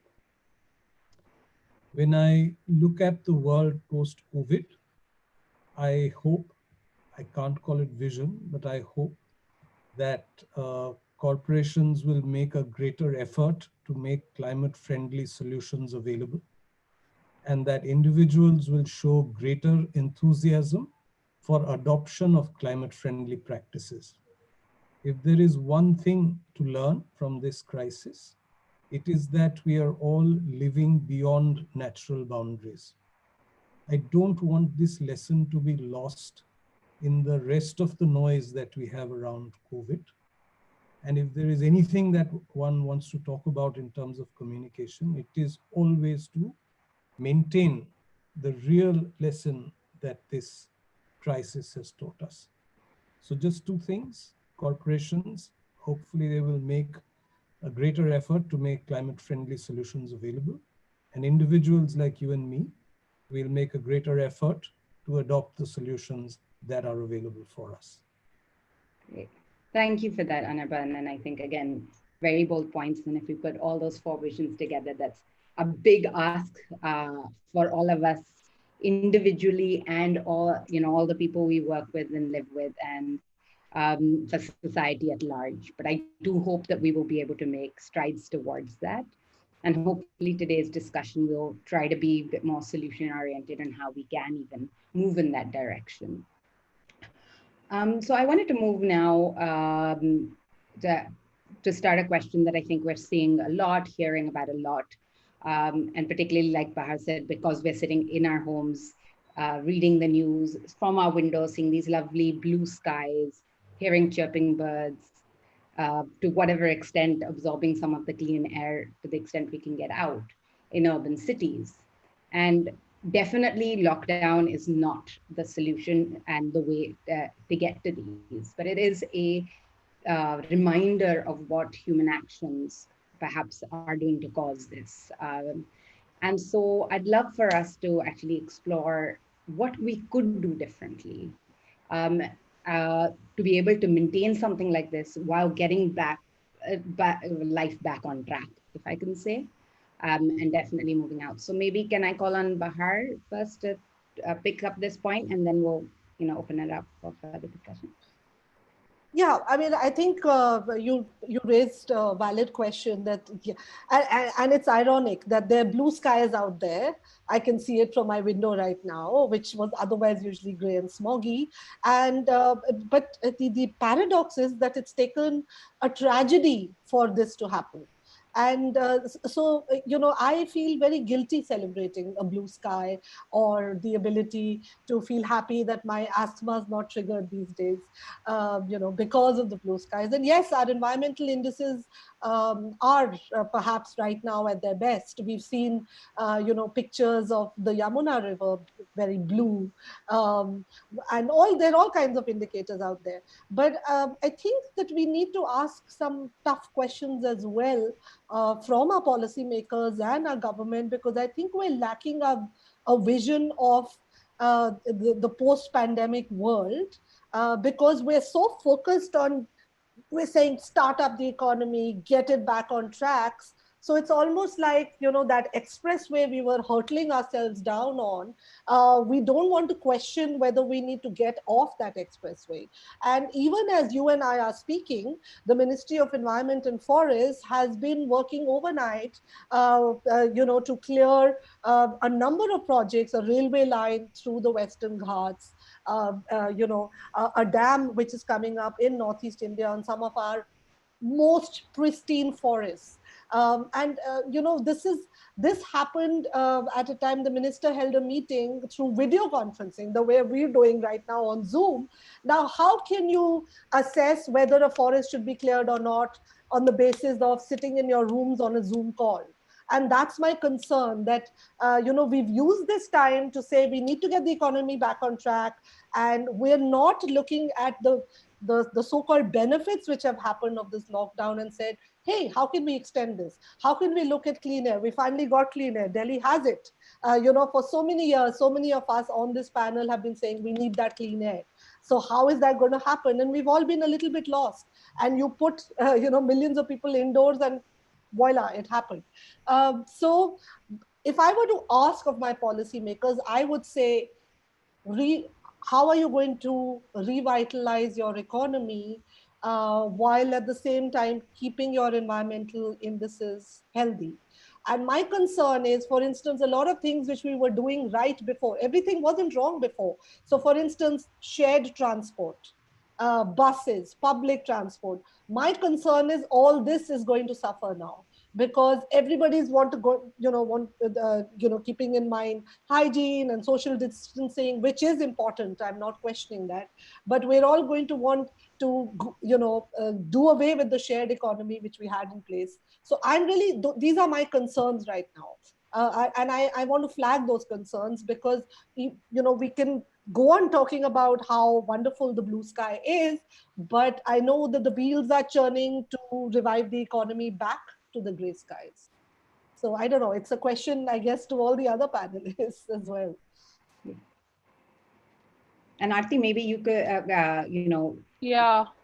Could I bring you in on that one? Sure. And I think I totally agree with Bahar that we don't have to, put on sacrifice our environmental laws and labor laws and land laws as we try and manage COVID. There is a better way to do it. It might seem seductive right now, but that sacrifice won't take us in the long term. And I guess that is what the 1 month of lockdown has revealed. A couple of organizations, the IITs, but also others have been using this very quiet period to actually do analysis on how much is the drop. I think the point is not to go into details of how attractive it looks when air pollution levels in Bombay drop 70% and Delhi's PM 2.5 drops 45% just by people being indoors. But I think it very clearly revealed that there is a lens that you can have to have a longer view of the problem. It's pretty clear that by just people being inside, there is no transport that is happening. There is less industry being run. There is no construction that was happening. There were no brick kilns that were running near Delhi. And all of this just in and of itself contributed to 50% reduction. And I think the point that Bahar made is pretty much there, that we are hurtling towards, a normal that we had before. The question is not of science. We've known the science for a long time, and I think the science has revealed itself yet again. The question pretty much is of political will, and do we see salience and importance in just decoupling things the way we were doing before and trying to do them differently. If we don't do them differently, I think we are landing ourselves in the same pit, and not much can be said, even on the international level. And I will just make this last point. It's quite interesting. I mean, the IPCC, which is the largest, most respected, credible climate science body, the International Intergovernmental Panel on Climate Change, actually says that the world needs to reduce emissions every year by 7 to 8% reduction. This year we'll see 7 to 8% reduction. I think it's very clear to world leaders that you don't need 7 to 8% reduction by billions of people sitting inside. You need that reduction by making systemic structural changes. You need that reduction by better industry, by cleaner transport, by installing pollution control equipment in power plants, because you cannot just have a bottom-up approach to it unless you also have a top-down approach in which you're dealing with the large emitting sectors in the way the institutional framework needs to change. I think I'm all for the social behavior change and the need for that to happen, and that creates a good demand for what policymakers need to do. But we are pretty much at a point where the science is out there, and the facts are pretty much in front of us. It's quite a matter of political will. And maybe we can move to that point actually on how do we even rebuild ourselves? How do we work amongst ourselves as community, but also with government in rebuilding and meeting that vision that you've laid out? Janelle, would you like to talk to that? Sure. I think just to touch upon your previous point, and then maybe I could segue into the current one.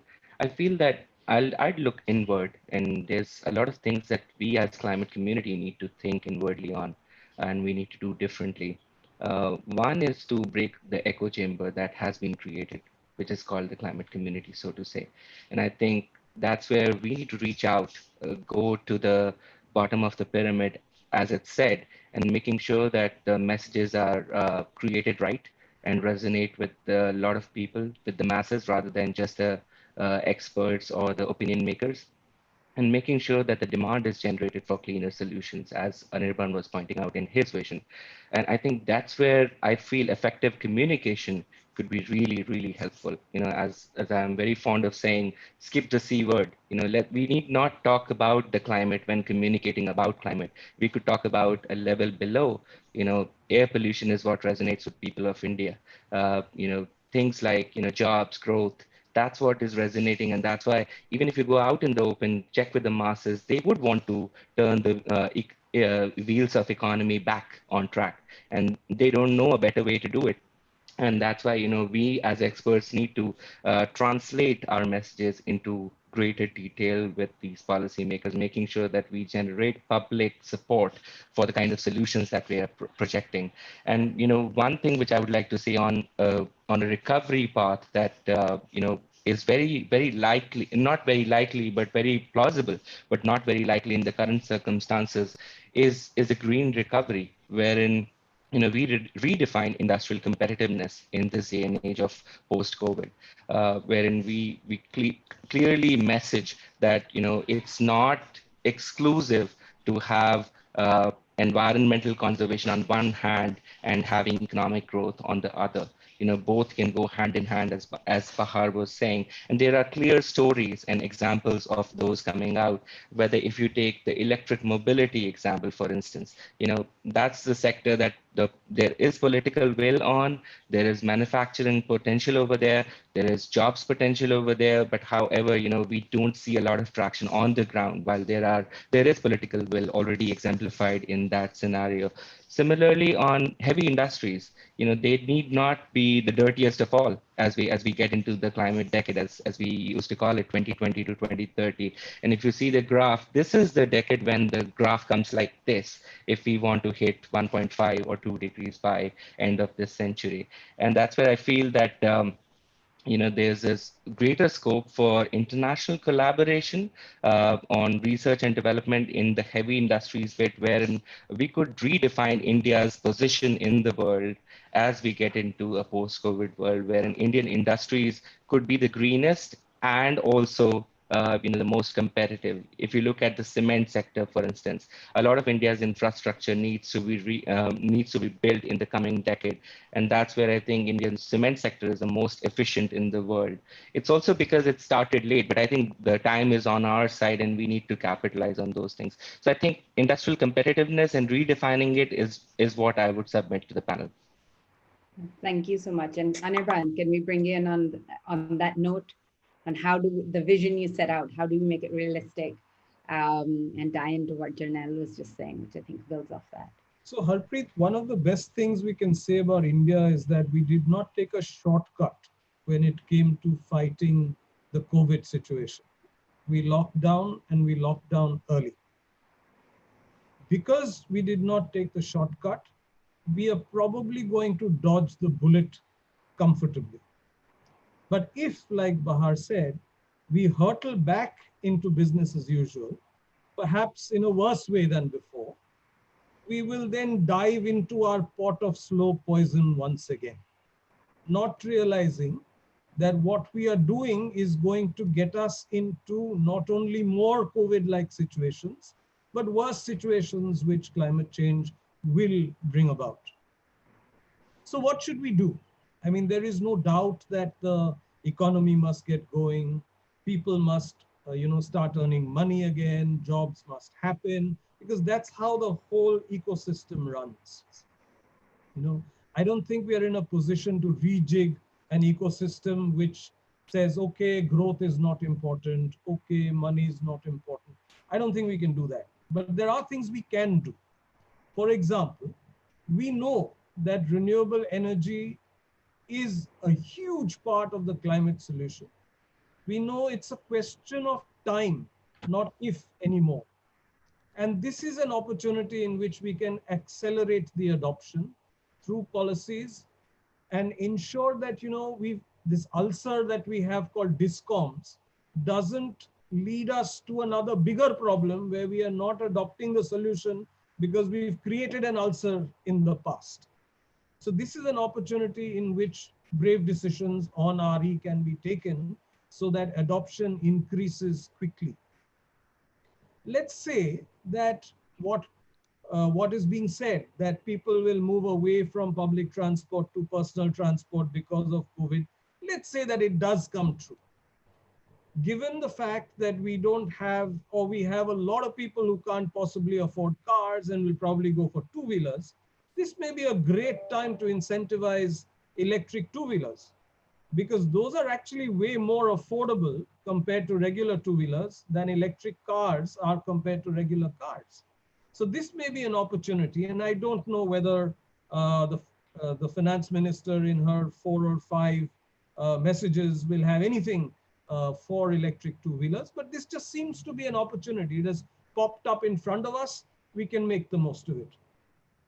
We've seen how clean water has returned to the Yamuna. I mean, this is not a minor miracle. This in all ways is a major miracle. I have lived on the banks of the Yamuna for 7 years at Mayur Vihar in Delhi in the later part of the previous century. The Yamuna wasn't that bad then, but then it's become awful. I mean, you can barely call it a river.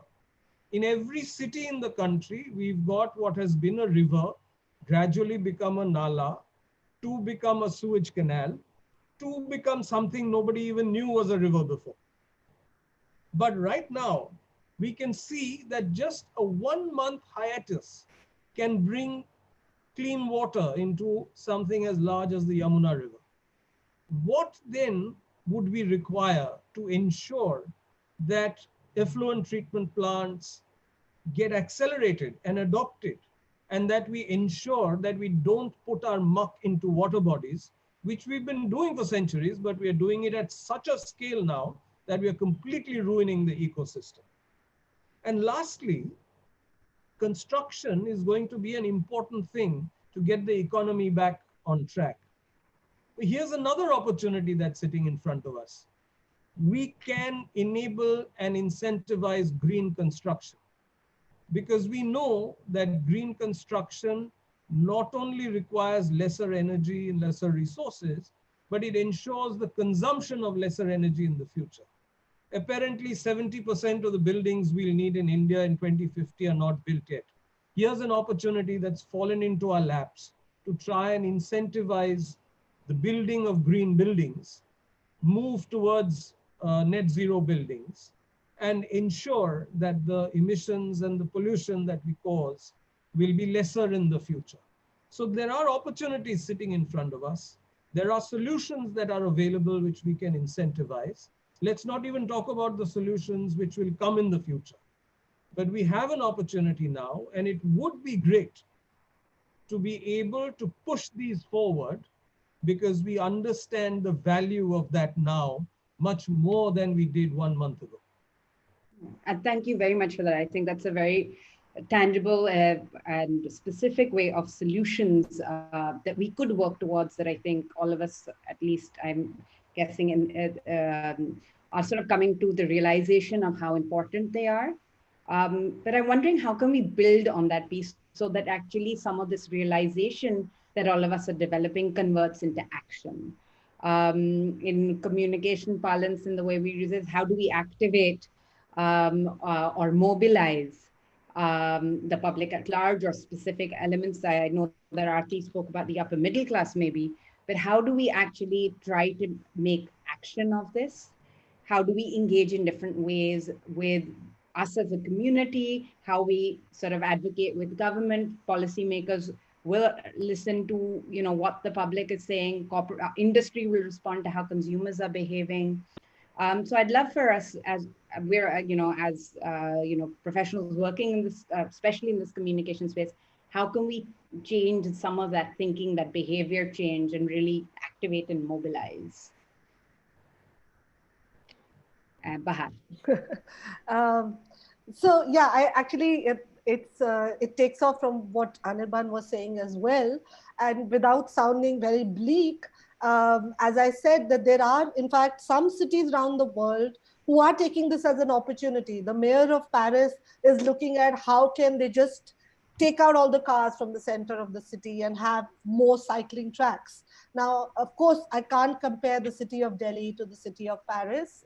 Again, huge difference there. But I'm saying that there are cues we can take from other policy makers where they've decided this is the time to pause, look back and think, where are we going wrong and how do we change it? And I think that, city leaders across the world are trying to do that. And I think this is the time maybe to rethink our cities. Do we need that many cars on the road? Can we redesign our cities in a different and more exciting way? And I was just looking at some of the questions which have come in, and Aditi she raised a question on, but how do we make people choose the less convenient option? And in fact, that's the whole problem, because we haven't built in green into our economy, because we haven't integrated it into the way things are supposed to be. We see it as a morally righteous thing we're supposed to do, which will cause us inconvenience. And to me, a classic example of providing the right nudge effect for that to happen is, and speaking of communication, is the Swachh Bharat Abhiyan. I mean, the government made it very clear that it is politically committed to Swachh Bharat. It provided the right, media for that. It provided the right infrastructure, whether it was through the creation of toilets, and it made, it made socially appropriate behavior as easy to do. So likewise with the environment, people, if you make public transport easy and accessible, and if you make it as you provide that last mile connectivity, then yes, the upper middle class, who it takes pride in its 7 cars, but is happy to take public transport when they go abroad. Why should they not do the same in our cities? It's just that we need to design it better, especially for women who are worried about safety issues, and therefore will, be more inclined to take a car as opposed to transport. So I think nudging in the right direction, integrating it into our economy and not seeing it as external, I think these are 2 or 3 steps which could make this a reality. Very true. And I think figuring out how to do that nudging is going to be a key task for many of us. Anirban, I'll let you respond to that. And then I want to ask one more question, and then we can open to the broader Q&A. You know, Harpreet, these days it seems those videos on TikTok and fake news videos do more nudging than they should. But it just shows that they're effective.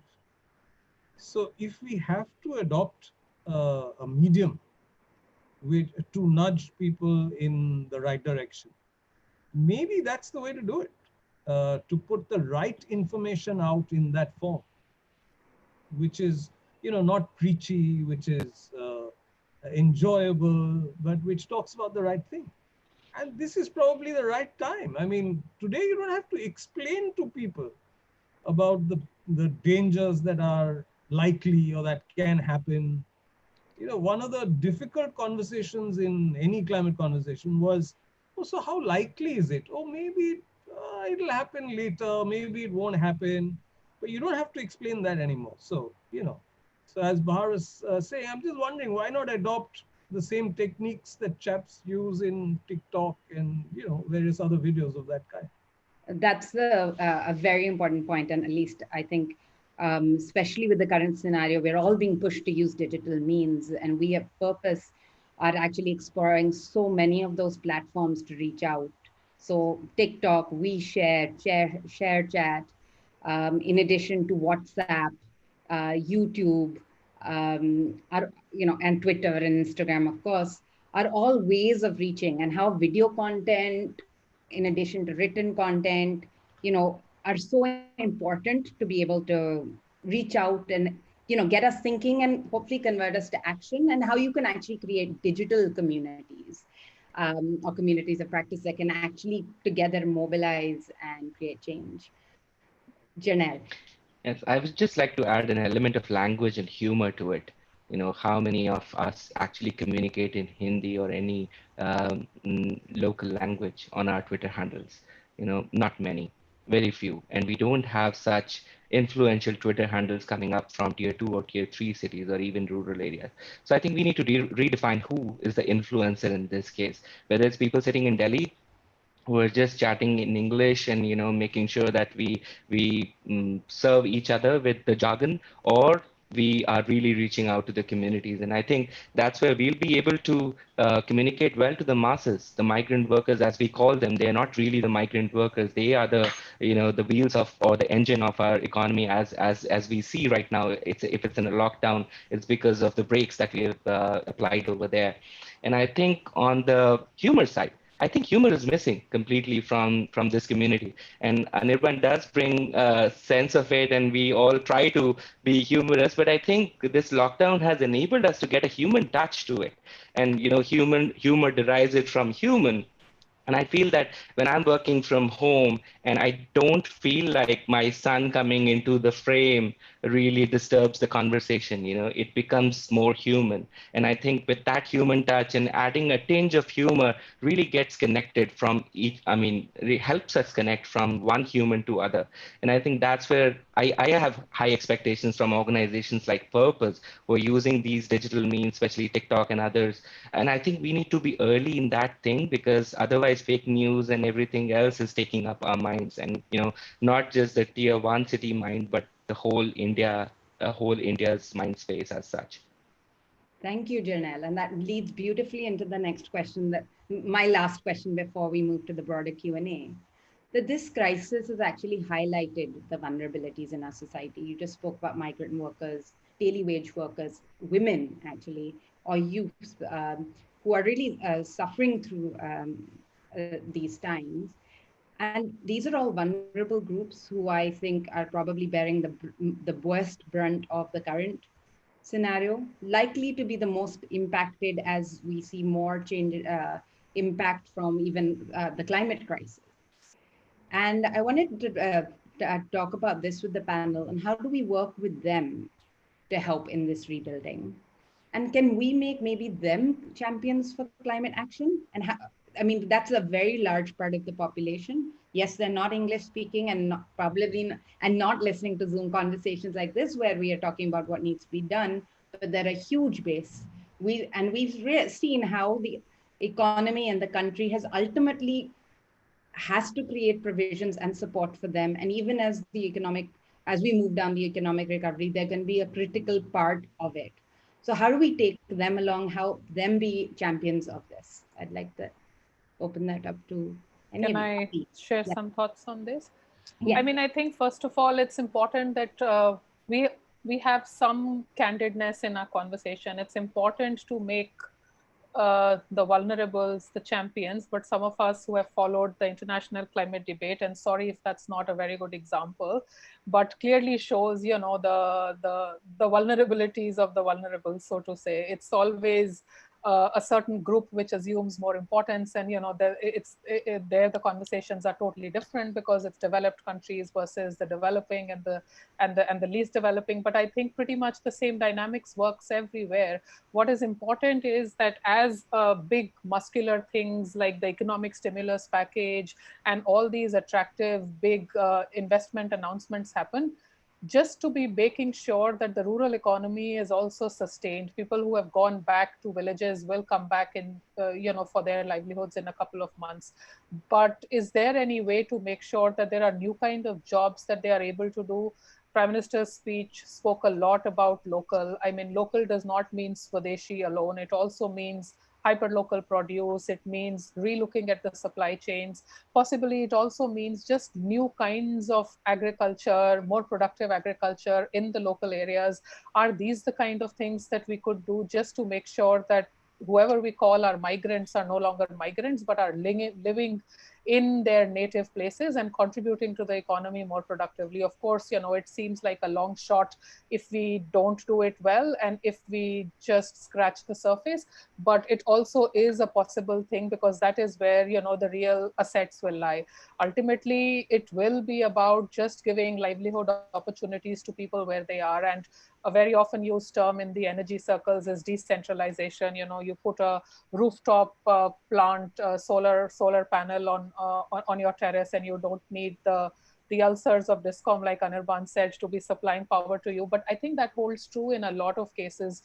Just decentralizing the economy in a way that there are pockets of excellence, which are even if isolated, but that will go a long way rather than taking a very bird's eye view of what really needs to be done and immediately exploring how do you make champions out of people who really are living by the day, don't have, you know, the next meal. And I think the kind of images that have come from across the country have shaken the world, and not just India, to say the least. So there is lots of work that needs to be done there.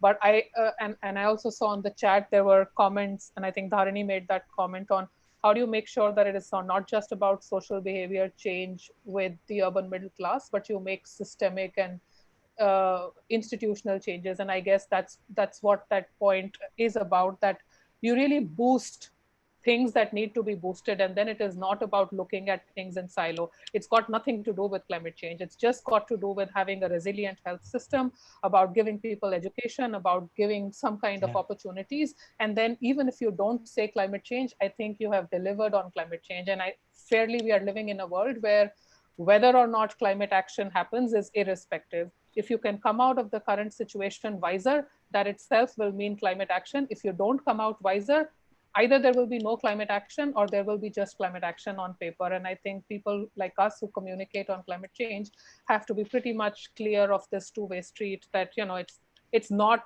the COVID crisis will end and the climate crisis will begin. Things are happening in parallel, and that is what the world is today. I will pause. Thank you. Anirban. So let me build on that a little. So, you know, there is a paradigm that us fellows who work in climate and sustainability believe in. We think that, okay, you make people aware and then they will go forward and do the right thing and stuff like that. There's nothing wrong with that. It'll happen with some people. But the very large majority of the people, that's not how change will come.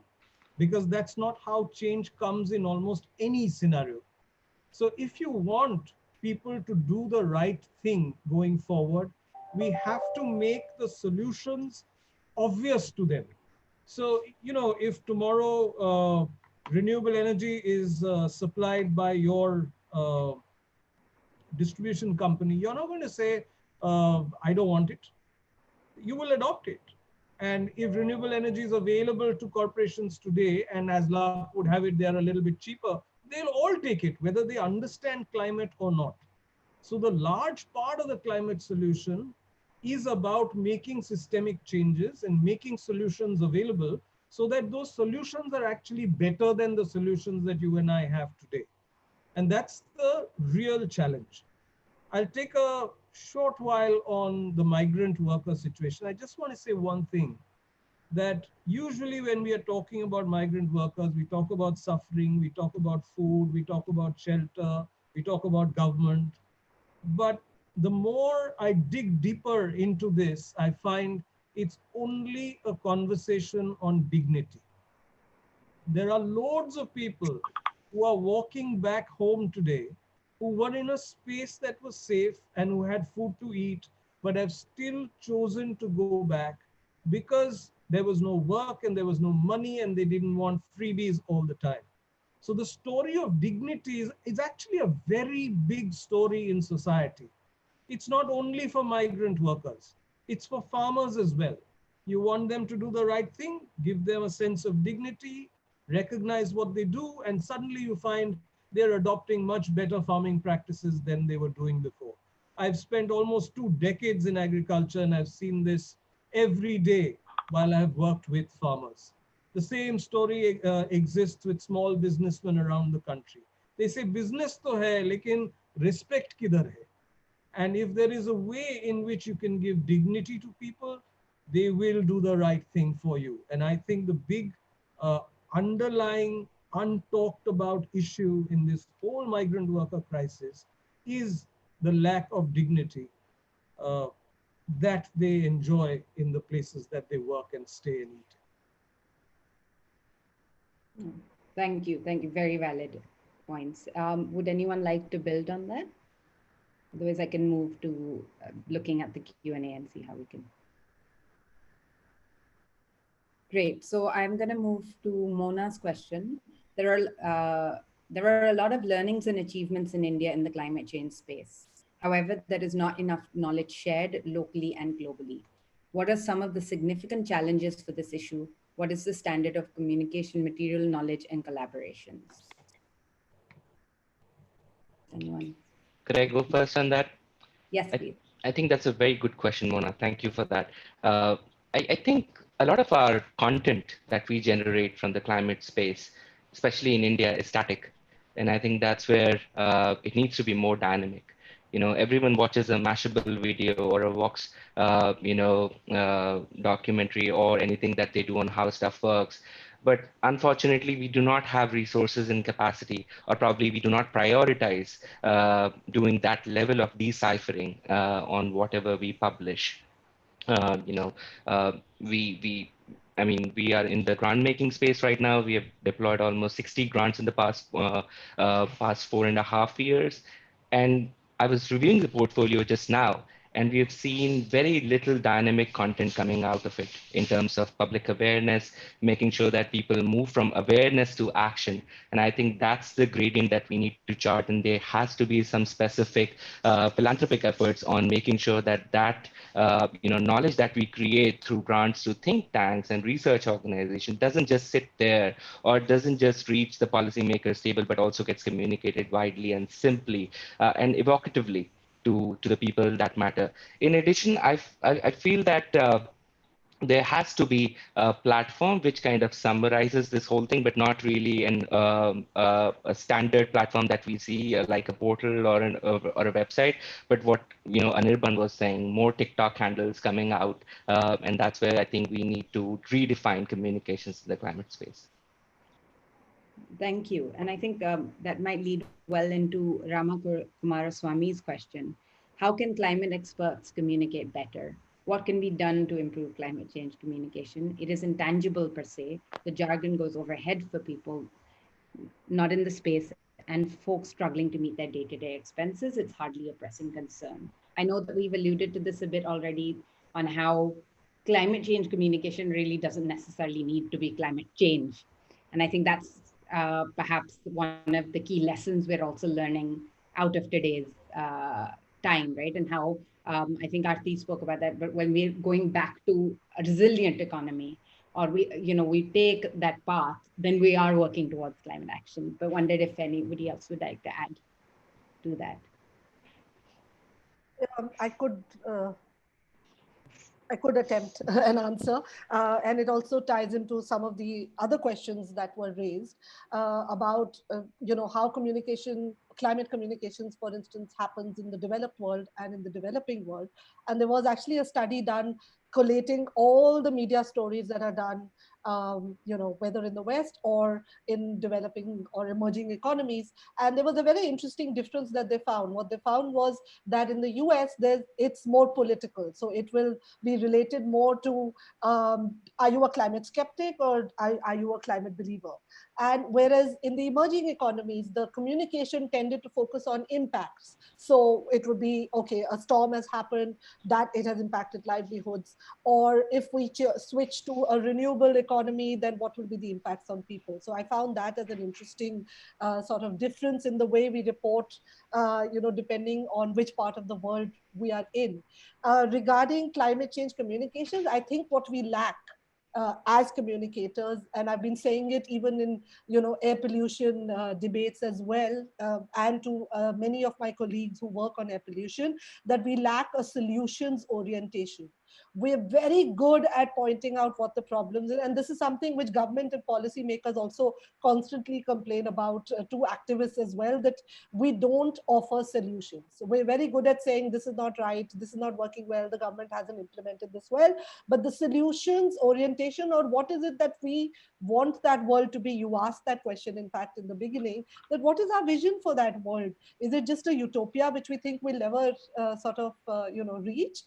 So for instance, in some of the articles which I've been doing over the past 2-3 years, I've tried to now focus on, okay, thermal power plants are not working. Okay, somebody's violating a law here. But I think, for instance, I've been focusing on who are the air pollution champions. There was a bunch of citizens who go out there and who champion the cause of air pollution, who've actually made a difference. So I think it's time to tell those stories. And again, perhaps use the TikToks and different media beyond Twitter, the regional languages, to tell those stories. So a solutions orientation, I think, is a must. Could I quickly add to that, Bahar? I think this is something that I've learned from my 4-year-old toddler. If I tell him not to do something, he'll keep on doing that thing. But if I distract him, and if I get him an alternate vision, that creates action. Exactly. And this is proven science also in human psychology, that if you communicate about doom, that's going to lead to paralysis. People would just think, oh, I can't do anything. While if you communicate about an imaginative future or a shared vision, that's when they get into action. And I think TED Talks do a great job in painting an alternative future. Our Prime Minister does an amazing job in painting that future. And I think we need to learn from that and as a climate community before it's too late.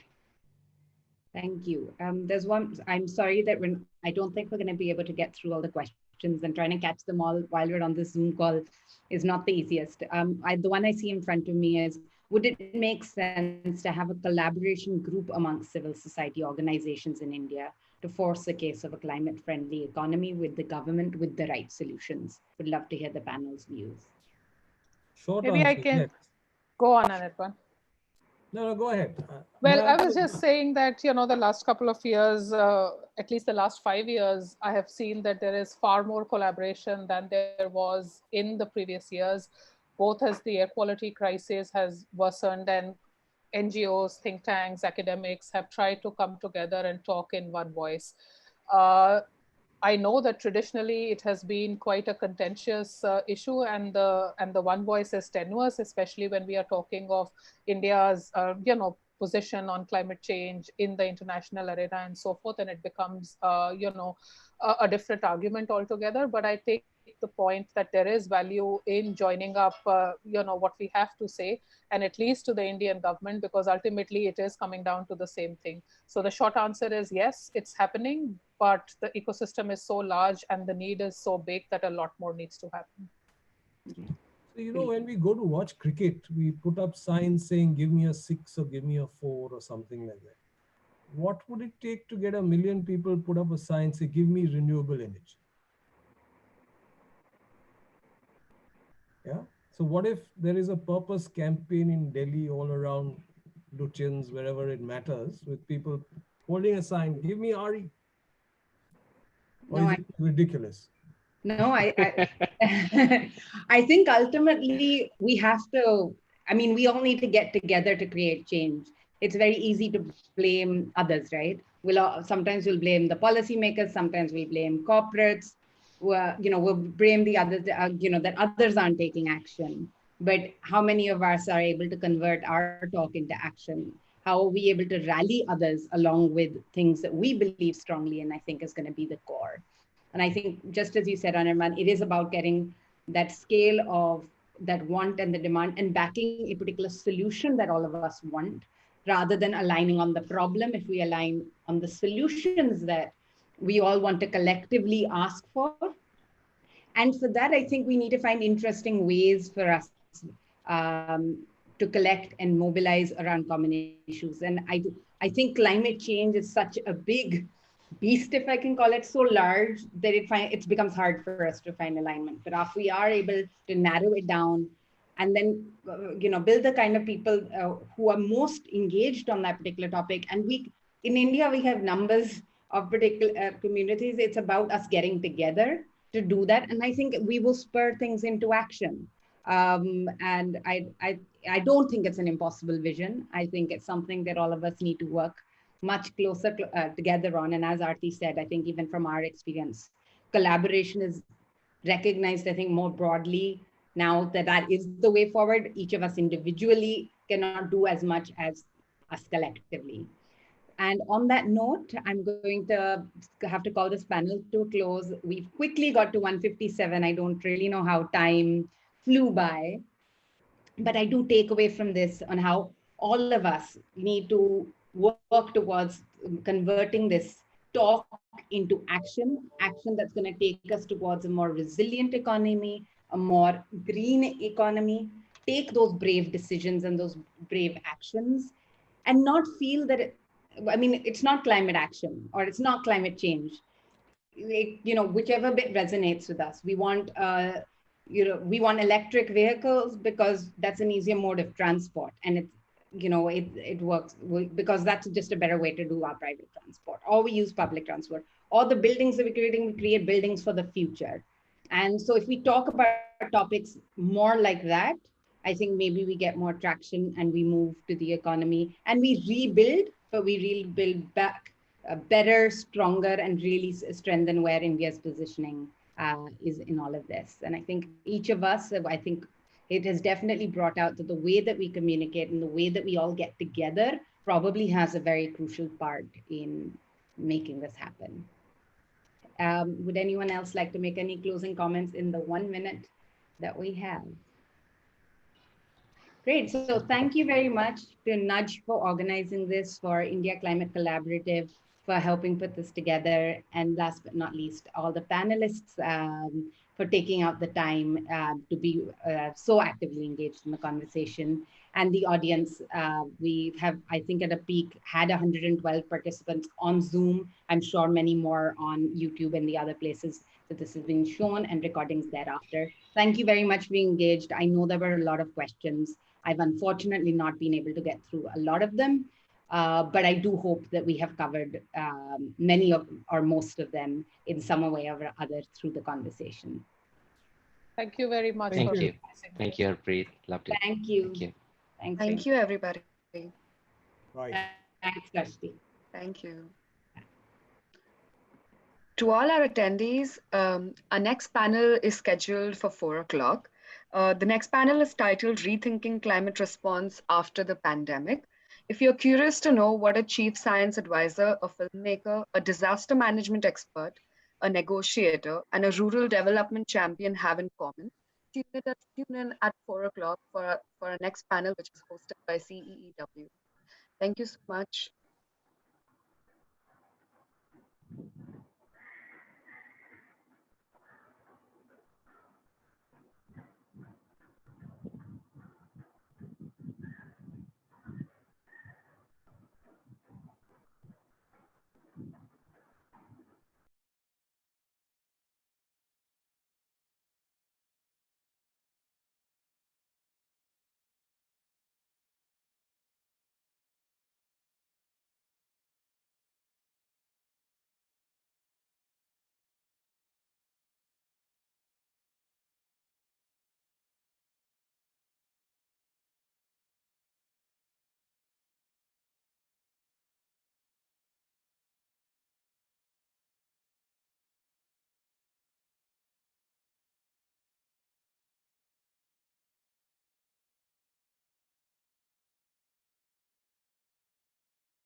Hello? Hello, Arunaba. Hi, David. How are you? Very well, thank you. And you? Thank you all for joining. My Hello, pleasure. Really. Hi, everyone. I think we can hear everybody pretty well. Mr. Vijay Kumar, could you speak once? I just wanted to make sure we can hear you. Hello? Yeah. Hi, Arnaba. Can you hear me? Yes, hear you clearly. Kamal, could you speak Hi, once? David. How are you? Hi, Arunaba. Thank you all for joining. Yes. Hello. Can you hear me? Hi, everyone. I think we can hear everybody pretty well. Hi, this is Mr. Sujata. Vijay I'm just Kumar, checking in. could you speak once? I just wanted to make sure we can hear you. Hello? Yeah. Hi, Arnaba. Can you hear me? Yes, hear you clearly. Kamal, could you speak once? How are you? Hello? Hello? Feedback. Arunaba, can you hear me? Joining. Yes. Hello? Can you hear me? Hi, everyone. I think we can hear everybody pretty well. Hi, this is Mr. Sujata. Vijay I'm Kumar, just checking in. could you speak once? I just wanted to Yeah. Hi, Arnaba. Am I audible? Can you hear me? Yes. Hear you clearly. Kamal, could you speak once? Hello? Hello?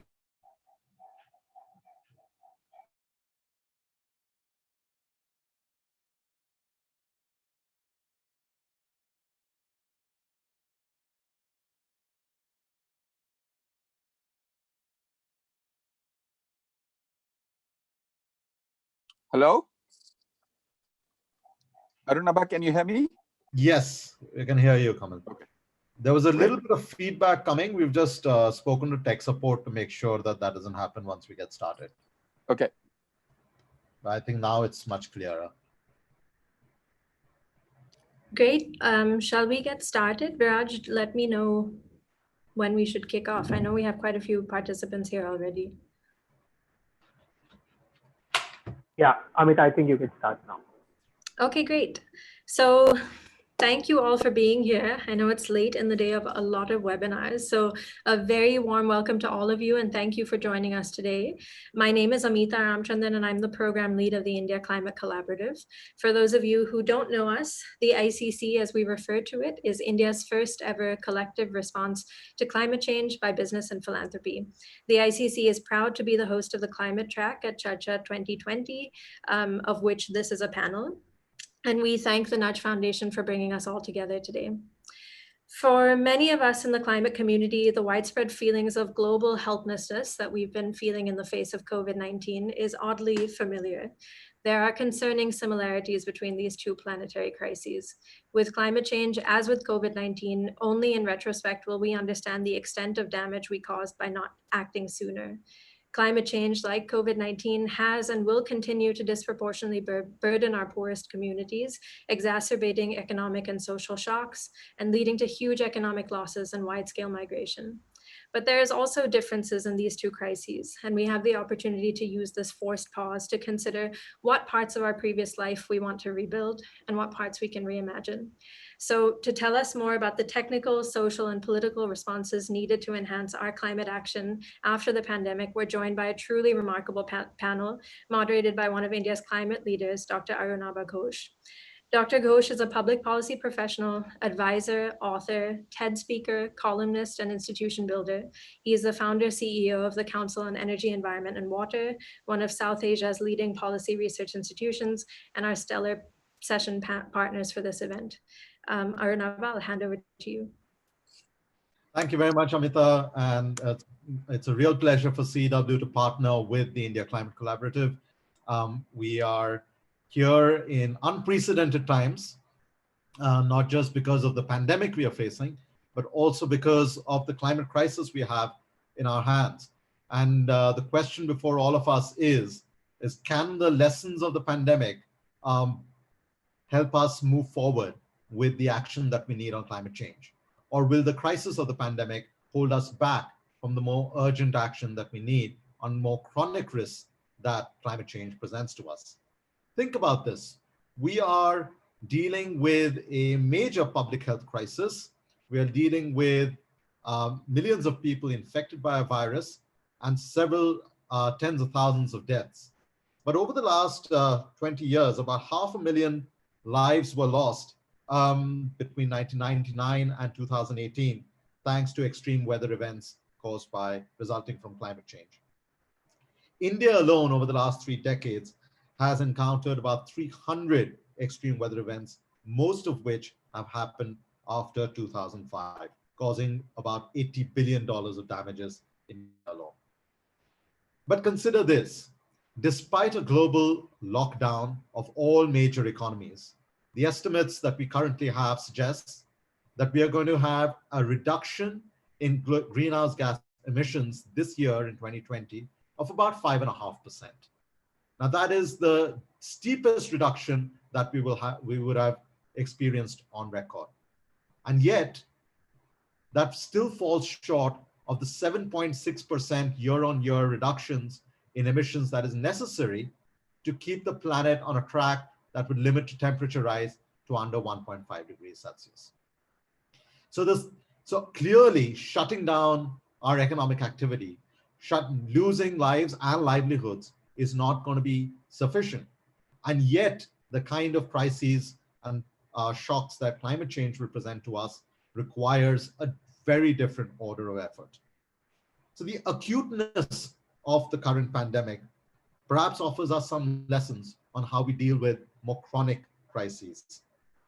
We are intentionally bringing about this conversation today to talk a little bit beyond the usual responses of energy efficiency here and renewable energy there. Of course, India has done a lot, sometimes disproportionately more compared to other countries when you adjust for income levels in these 2 areas. And yet a lot more needs to be done, not just by India, but by the rest of the world as well. And that's why we are privileged to have an extraordinary set of people who are not just talking about this issue, but actually driving action against tail-end risks of climate change in a range of areas.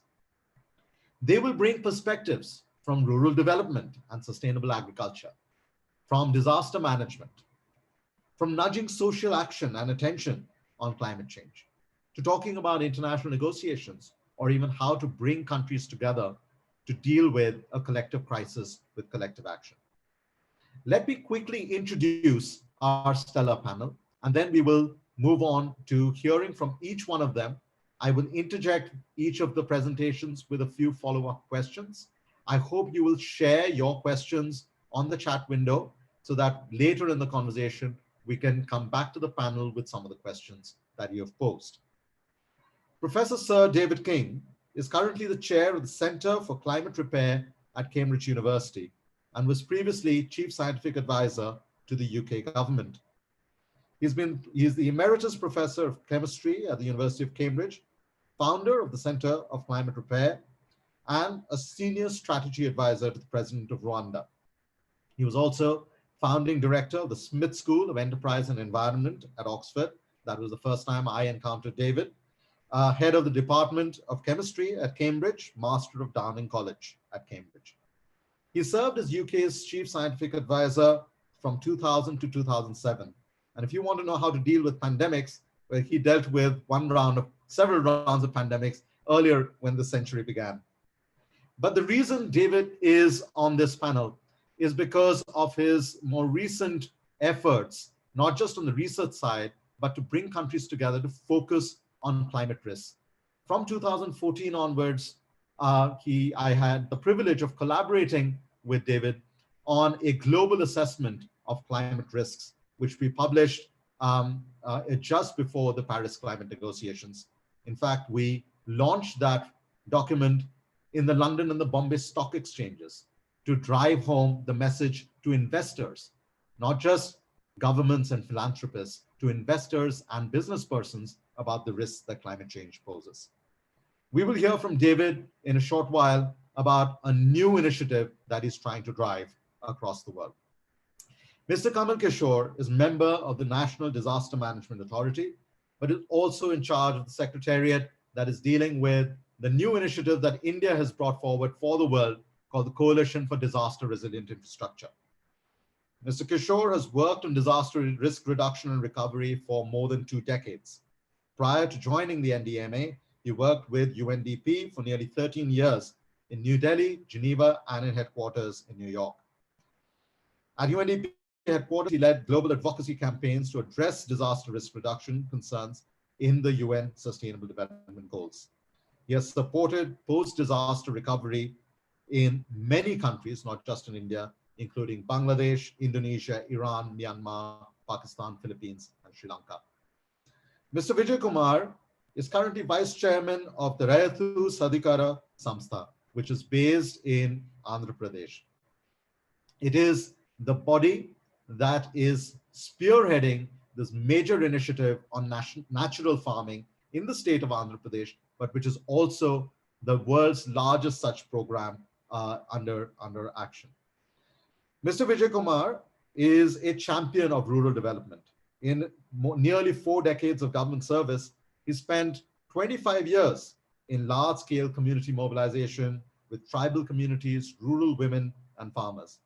He spent a record 10 years from 2000 to 2010 as the CEO of the Society for Elimination of Rural Poverty and led the mobilization and empowerment of 11.5 million rural poor women in Andhra Pradesh.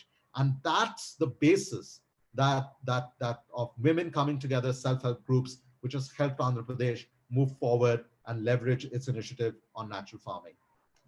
Ms. Sujata Kulshresht is the founder of Wide Angle Films and director and producer of India 2050, a recent documentary she produced for Discovery Channel, on which I had the privilege of featuring with a few stark thoughts on my end.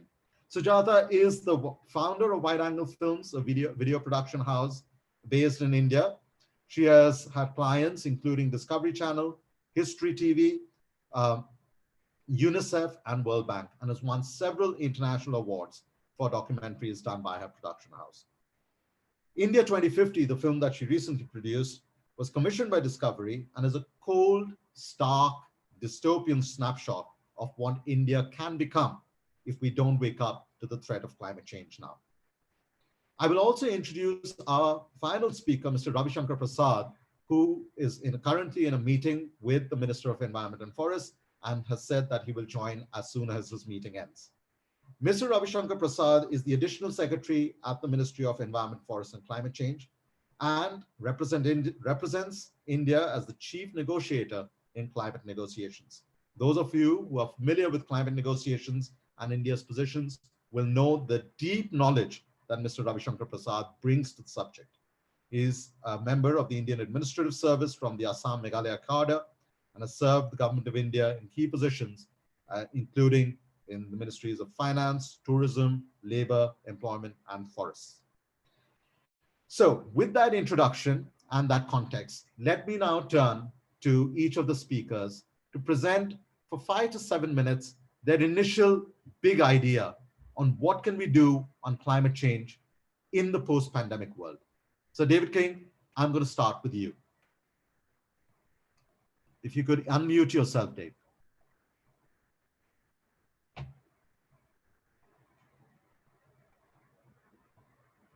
Arnab, first of all, let me thank you for inviting me to this critically important meeting and to be on this panel with such a range of outstanding people. I want to start by just underlining what you've said and then develop my theme. In the case of both epidemics and climate change, prevention would have been much more affordable than delay. Both contexts, seemingly small changes at an invisible scale cause exponential rates of change with deadly results. So this is what I think is the lesson we need to take away from this pandemic.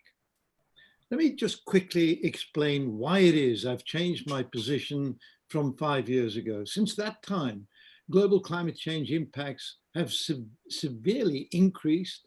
And I just give you the examples of what's happening at the poles and the Himalayas, the melting of ice.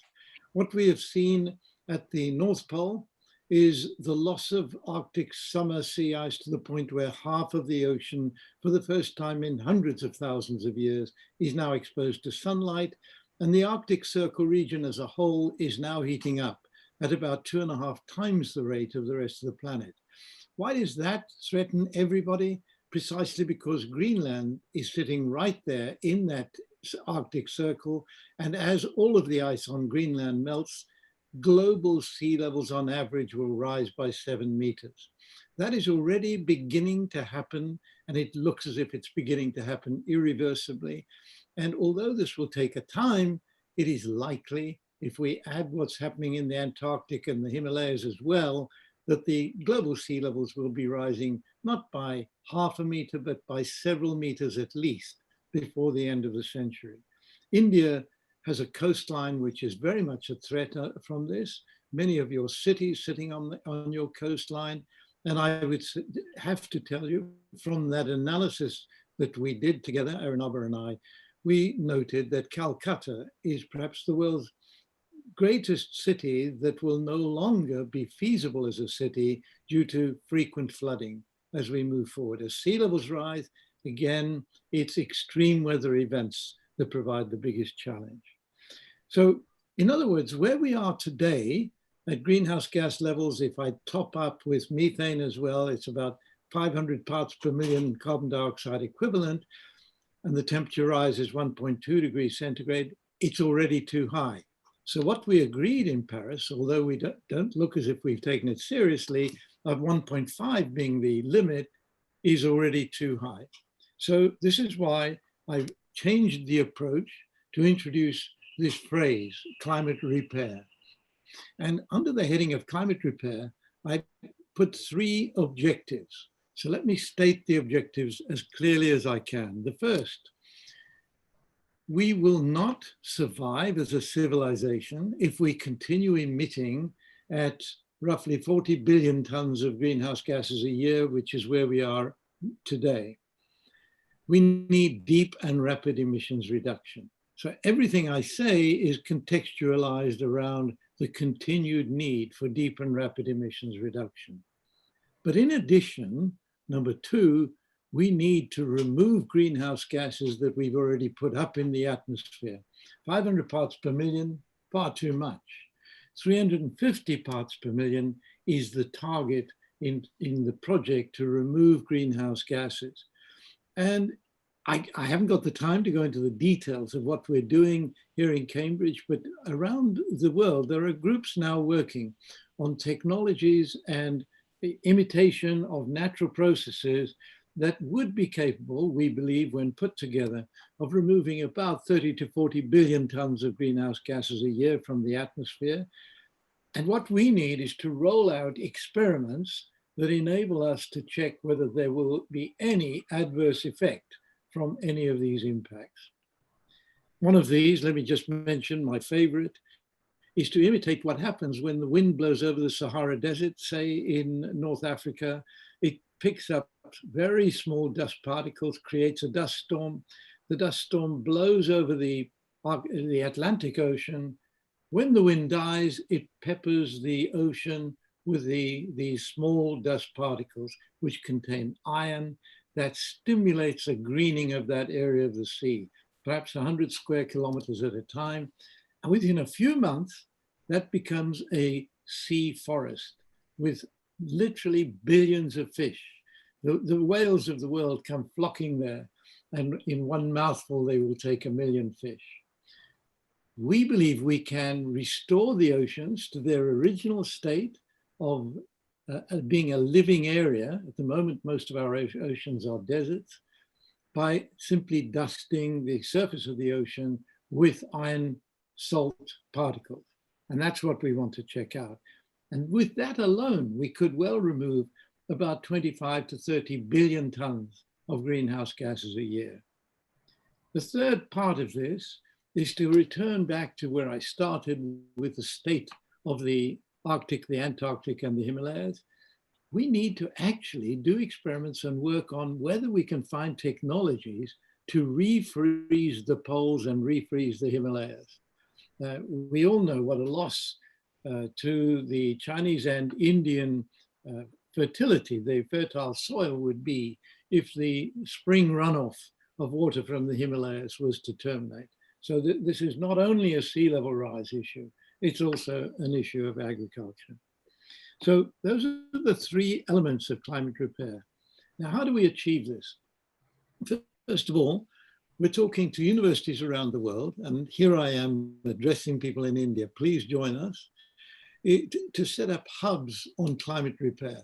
And then we can work internationally to pull the work together. We're happy to act as an international hub here in Cambridge, but if anyone else wants to take on that role, we would be delighted to hand it over. Secondly, and this is, I think, more important in a way, is to look at what has happened in the COP process. Since 1992, we have made one major step of progress. 2015, the final agreement was reached on managing climate change.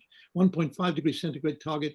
When we add up the nationally determined contributions, we all know, not even close. So we said we're going to review this within 5 years. That is due this year. It's now due to take place in Glasgow, COP26. It's been removed to next year. I think the British government was keen to see it was in May or June next year, but the negotiations with the United Nations mean it may take place later in the year, after August next year. This gives us a bit more time to sort out what we do, but I'm not placing any hope in 197 nations delivering what we need to do. So what I'm suggesting and proposing and trying to move people around the world is that we create an alliance of nations, which we would call the Global Climate Alliance of Nations and States. And the reason I add the phrase states is we've been in discussions with heads of states in the United States.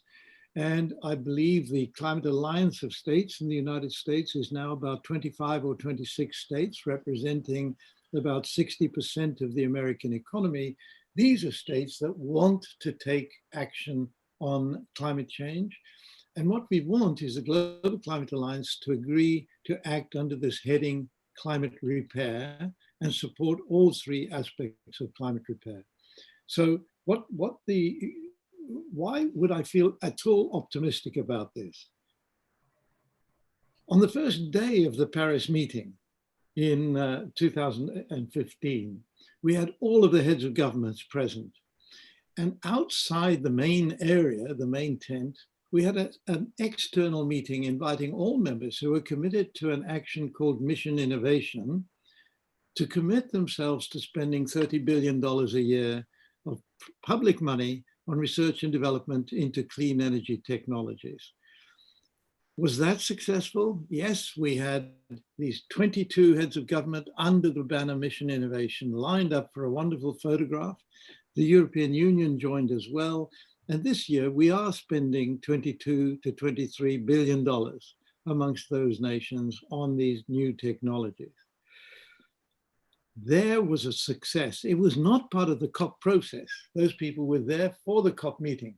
And I don't want to destroy COP. It's a great place for everyone to meet, but I do think the real action is going to happen outside the COP. So I want to call for nations to send their heads of government, states of countries where the federal government is not in favor, as is currently the case in the United States, to join us under that umbrella of climate repair and commit countries to this program. That is the proposal I want to put forward for discussion, Arunabha, and thank you for giving me the chance.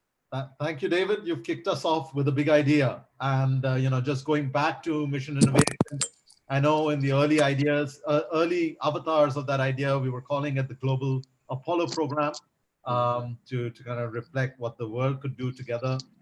In fact, the same day when Mission Innovation was launched, India also spearheaded under that same tent, the International Solar Alliance, along with France, which now has more than 80 member countries. So I agree with you. We don't need all 197 to get action going.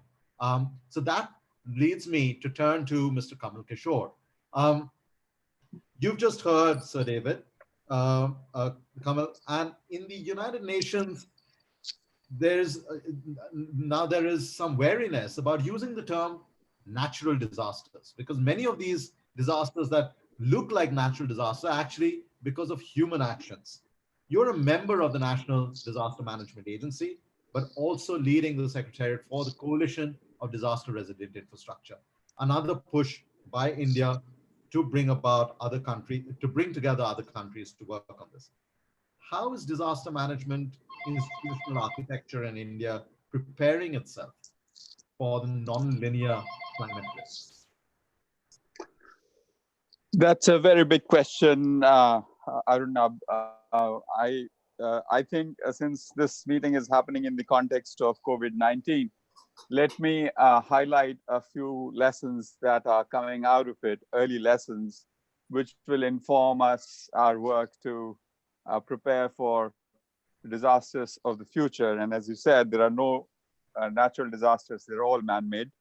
There are natural events, but they turn into disasters only because of human actions. I want to highlight 3 points. The first point I want to say is that there are black swans everywhere. We are only 20 years into this century, and we've had 3 disasters that have been a single disaster leading to loss of more than 100,000 lives. And unfortunately, COVID-19 is inching close to 100,000 as well. So in 20 years, we've had 4 events where we would have lost more than 100,000 people in a single event. And from all the scenarios, these are not the worst possible events. There could be even worse events. So I think that's, the whole thing that, I sort of begin to question the notion of low frequency, high impact event.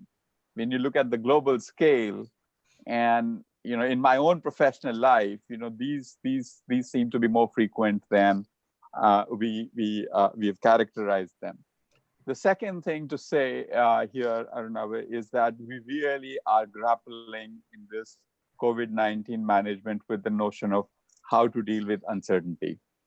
Those of us who work on disaster risk management, we work with the risk models. We know the progression of injuries after an earthquake. There's a whole body of work on epidemiology of earthquakes. You can model how many people will be rendered homeless in a particular area if a cyclone of certain intensity strikes that place. But in this one, we are really living day to day. It sounds a little bit of an exaggeration, but it is really like this. By middle of March, the modeling market was really busy. There were so many epidemiological models giving all sorts of forecasts. All of them have been wrong. Some of them have been useful, but all of them have been wrong. And particularly when you go to the local level, I think there is a lot of variation. Right. So that brings me to my third point, which is that there is the thing of aggregates, and there is the thing of what really happens at the granular level. And there is a lot that happens between the occurrence of a hazardous event, in this case, the spread of the virus, and people getting affected. And that is intermediated by a lot of local factors. And that is a huge challenge. How do you really localize action while also having a global view of the problem? So those of us who work on traditional disaster risk management work have tried to do risk indices, try to stay ahead of the pandemic and try to predict, where it is going to go now. And it has been extremely challenging. The traditional risk assessment tools are not working as well as we thought they would. And basically, there are 2 or 3 characteristics there which are basically limiting them. One characteristic is that they are not nimble enough. They provide standard answers. They do not answer that are emanating from the field. The second thing is that they do not have the granularity that you need to be able to actually inform specific decision making. And of course, because of that, there is a lot of averaging, and you lose a lot of detail and a lot of insight. So these are the three big things that are coming out. There are black swans everywhere. We have to get better at dealing with uncertainty, and we have to have much granular, much more sophisticated risk assessment tools at the local level. All of this learning will come in very handy when we deal with future surprises related to climate and adapt to those surprises. Thank you, Arnab.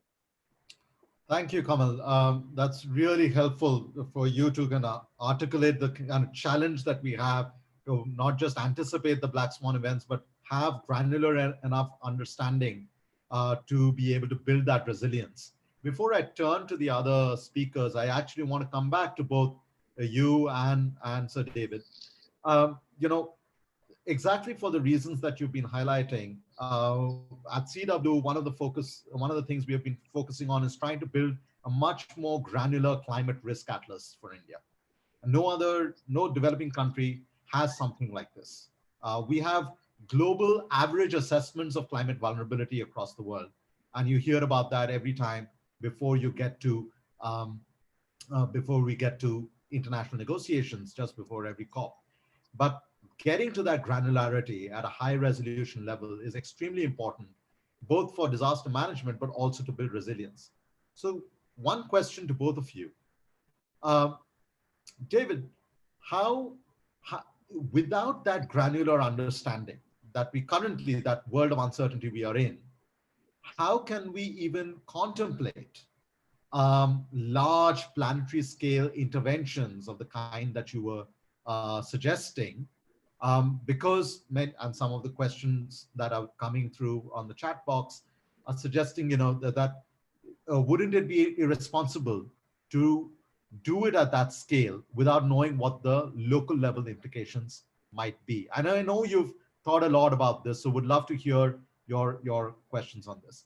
And Kamal, the question to you is, because we are making decisions on uncertainty, what is the minimum information that you need? Because we can keep getting granular by the year, but what is the minimum you need to make a difference between where we are today versus where we could be at least within the next half a decade to build up more resilience? Arunava, thank you for the question. Let me quickly say, when it comes to climate change, in addition to mitigation, in addition to climate repair, we do, of course, need adaptation.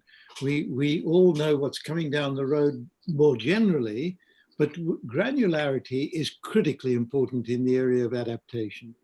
So if I can just give you the advice I'm giving to the very small country of Rwanda, tiny proportion compared with India of the world's surface.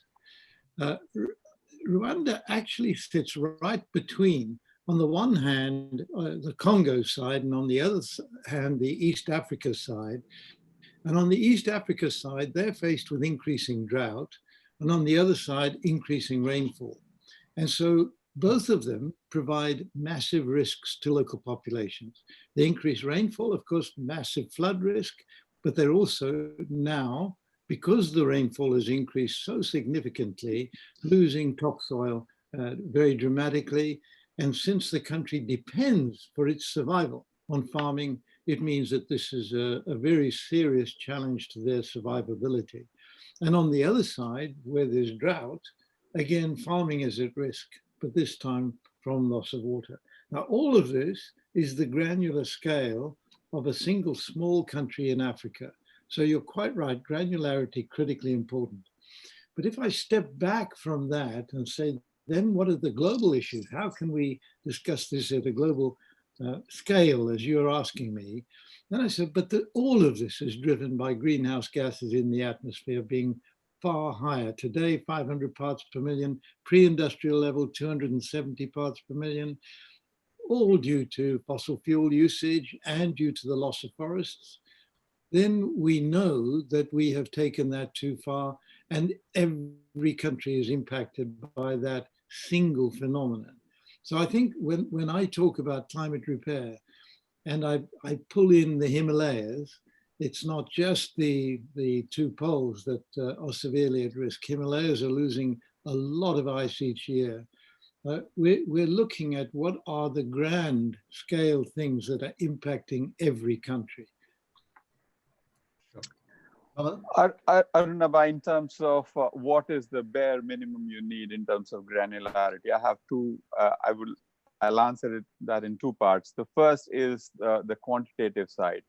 On the quantitative side, I think it is really very simple and basic. Simple data hygiene on all the development parameters, where you have health clinics, what capacity is available, interoperability of different data sets at different administrative levels. So the general boring, tedious stuff of building a good system of data hygiene and statistical system in any country. But beyond that, from a risk perspective, it is really important to have your ear to the ground and understand what are the local drivers of risk.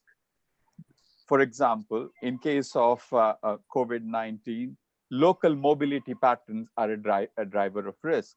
But local mobility is not the same in Bombay as it is in Delhi or it is in Kolkata. So, and how does it do that? And how do you quickly understand that and feed that into your risk assessment? So that constant dialogue with local level actors, you almost need a local level risk lab, which understands the local level dynamics that leads to generation of risk. There is no shortcut to that. That's right. At CW, again, we had tried to downscale the models and develop risk assessments for individual cities, Gwalior in Madhya Pradesh, for instance, or Amravati in Andhra Pradesh. But unless that data can then be used by a local level authority, it becomes challenging. But this is the moment to also formally welcome Mr. Ravi Shankar Prasad. Mr. Prasad, thank you so much for joining us immediately after your official meetings. I have formally introduced you before at the beginning of the session, but let me just say this, at CW, we've been ranked as among the leading climate think tanks in the world, but every time we have a meeting with Mr. Prasad, we're always worried, have we prepared enough compared to how much he knows on the subject? So Mr. Prasad, we started off this conversation with the kind of crisis we are facing, both with the pandemic, but also with climate change. And Sir David was referring back to 2015 when a subset of countries came together to launch with a mission innovation, or India launched the International Solar Alliance. Between then and now, trust in the formal negotiations process seems to have diluted because some major economies have stepped back from their commitments. And yet, as you see the urgency of climate change presented to a vulnerable country like India, where do you see, will India continue to pursue its Paris goals, ramp up the ambition? We look forward to you for your initial thoughts, Mr. Prasad. Thank you for joining again. Thank you, Dr. Ghosh. And in fact, I'm sorry to join you all late today because of another engagement that I had, but I heard the intervention or articulations of Dr. Kamal Kishore, and it's wonderful to be part of this discussion. We are all trying to negotiate the COVID pandemic now, and the kind of dislocations, social distress, loss of job, etc., that we are seeing has really brought out the fact that, again, it has driven home the point again that we live in an interconnected world and we all are dependent on each other. And the same holds true for the climate crisis. Going or looking beyond negotiations, I'll come back to the point that Dr. Ghosh asked me to dwell upon, but going beyond the negotiations, I think that this crisis has taught us the value of subsisting or surviving on less. And it has taught us the value of nature. It has taught us that we can reduce our consumptions, and consumption emissions, as we all know, have been one of the biggest sources of greenhouse gas emissions. And this gives us a chance to re-look at some of the things that we dwelt upon in Paris, like sustainable patterns of consumption and production, sustainable lifestyles, and try to reorient our future growth patterns on these basic issues, reduce the demand for inessentials, and also try to look at alternative ways of doing things. Coming to the negotiations, we are all aware that there have been issues with some countries not doing enough, some countries regressing back on their promises, but overall, the global mood has been ambitious. They have been positive optimists. And I also feel that a lot can be achieved by the group of countries who have really been in the forefront of the climate challenge. If we look at how countries have performed, both in terms of the Kyoto Protocol commitments and the Paris Agreement future commitments, we find that some countries are on track.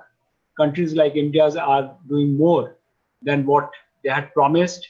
And we are on track to achieve our goals. But we all know that the developing world has certain expectations, and we need to look at some of the challenges that they face, especially on the front of technology transfers, on the front of finance.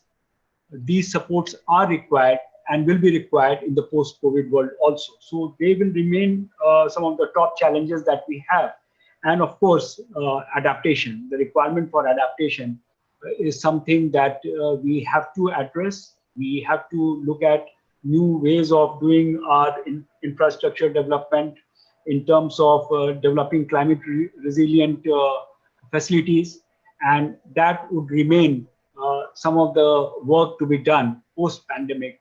And how do we channelize our investments? How do we channelize our priorities in the post-COVID world will be important. But as far as the Paris goals are concerned, India is committed. India stands firmly behind the Paris Agreement. And we find that in general, there is a consensus on the fact that the Paris Agreement must succeed.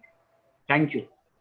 Thank you, Mr. Prasad. Before I turn to Mr. Vijay Kumar and Ms. Kulshrestha, let me get your initial thoughts, reactions to something that Sir David proposed in his opening remarks.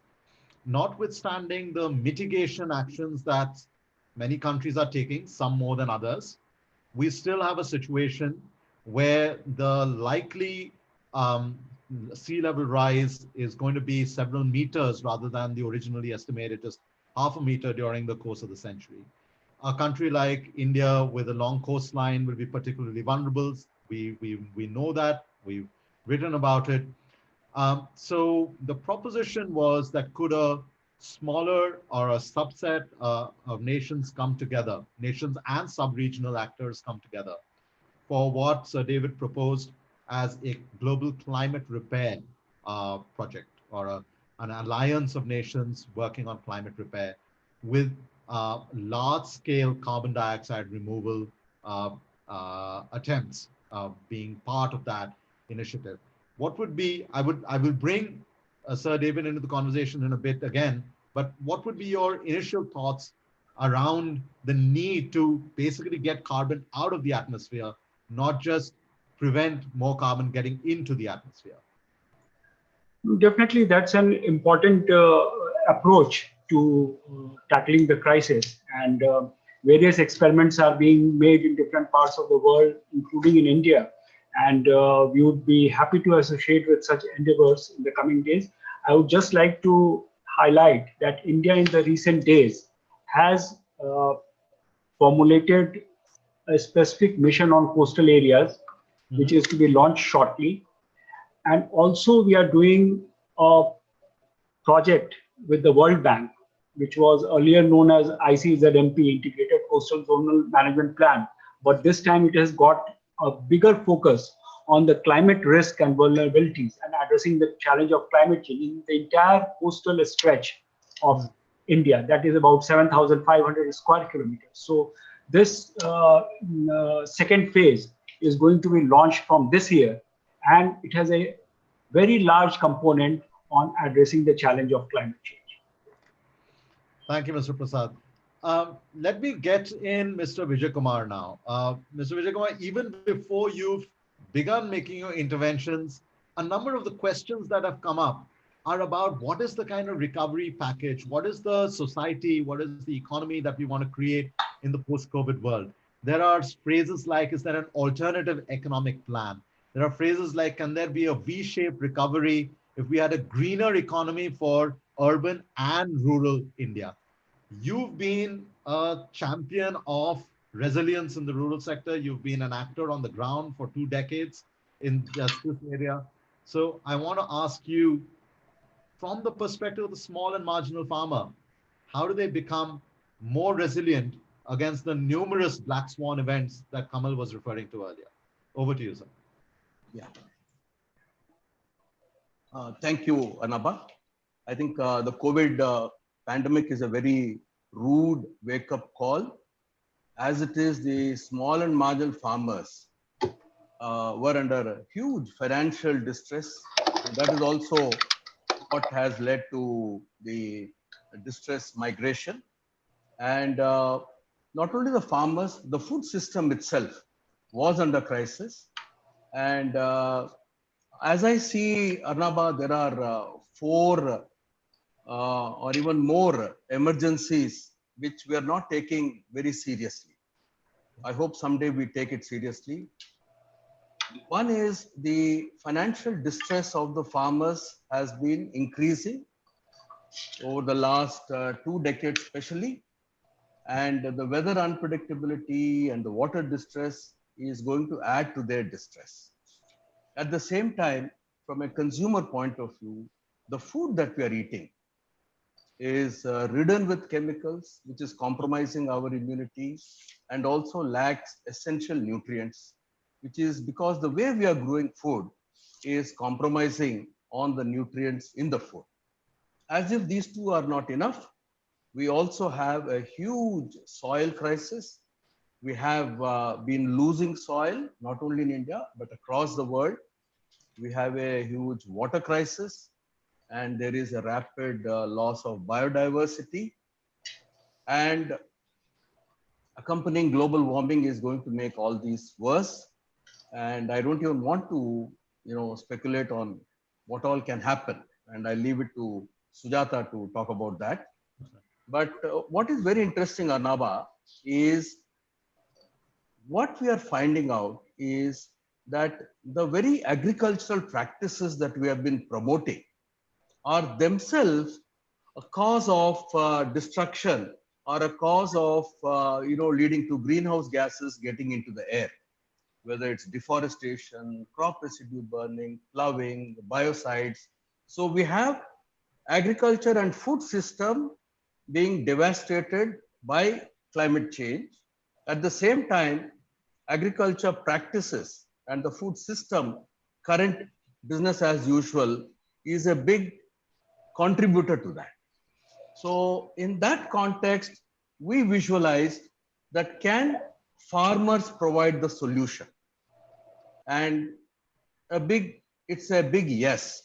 I think farmers, if we farm in harmony with nature, because we have to respect nature, and our agriculture technology, land management practices should actually repair nature. I think I'm very clear in my mind, and that's why I'm optimistic that farmers, collective action of farmers across the world can repair the planet much faster than any other engineering solution. I may be wrong, but I believe very strongly that we should be in harmony with nature and not compete or fight with nature. And I believe very strongly the 650,000 farmers of Andhra Pradesh who are practicing regenerative agriculture are showing the way, because they are able to make their farming more profitable. The food they are consuming, the food they are selling is more nutritious. And what I can see is this kind of agriculture is climate change resilient, it's building soil organic matter, it's increasing water retention, and all this is happening at a very low cost. Every farmer is then a partner in the climate repair process. It has to be done by every farmer, every square inch of land, every acre of land, and every acre of forest. So that is my the way I look at it. And because you see, nature already has shown us, you know, over the last 420 million years when life on Earth started, how did nature create soil, create forests, create greenery? So we have to learn from that and mimic that. And what we are finding in the Indian context, what we are able to do with the technology, which is regenerative agriculture, or we call it as natural farming, we find that the role of soil microbes is very important, and the role of photosynthesis in bringing the carbon dioxide into liquid carbon, so putting it below the soil. And that is what nature has done.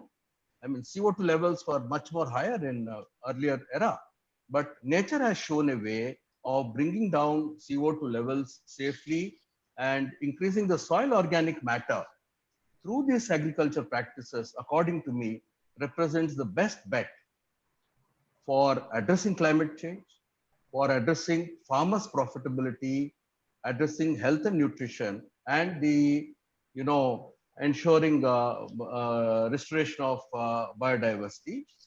And but this is happening at a very slow pace, Arnaba. So what we require is basically very disruptive ways of doing it so that this can accelerate. So and that is what we are working on. We have actually 3-4 disruptions combined are enabling us in a very short period of time. We have actually reached 10% of the farmers, whereas the whole world is only at 0.5% of farmers practicing climate resilient principles. Yeah. So there has to be a disruption in the kind of knowledge that goes to farmers, disruption in the extension system, and farming knowledge and this change strategy has to be more women-centric. Women farmers, we find, are more, you know, for this kind of change. And we also need the incentives, the financial structures, financial restructuring to enable this to happen. This can happen very fast. And I think it's a proven technology in the hands of people. It's a green technology and with multiple benefits. We have estimated that 1 rupee invested in this transformation brings about 13 rupees benefit to farmers and at least 5-10 times more benefits in ecosystem services. So I'll just conclude by saying that we believe very strongly that farmers practicing regenerative agriculture are gods, multiple gods. They feed us, Annadata. They give us good health because the food is nutritious, God of health. And we have developed a mechanism, Arnaba, which is able to harness water vapor from the air for irrigation. Yeah. So in that sense, farmers have become rain gods. And by addressing climate change issues, I think farmers can save the planet. And women farmers, and in India, 55% of rural households are dependent on agriculture. So there cannot be a solution without farmers and women being at the center of it. Just one last comment. The COVID pandemic also tells us that food has to be more nutritious. So therefore, the way we produce food is important. It also tells us value chains have to be shorter. So how do you promote local markets? That becomes important. And how do you bring urban consumers in touch with the rural producers? So we need to have different disruptive ways of bringing the two together in marketing also. So I'll just conclude by saying that I believe very strongly in nature-based solutions. UN itself has recommended nature-based solutions.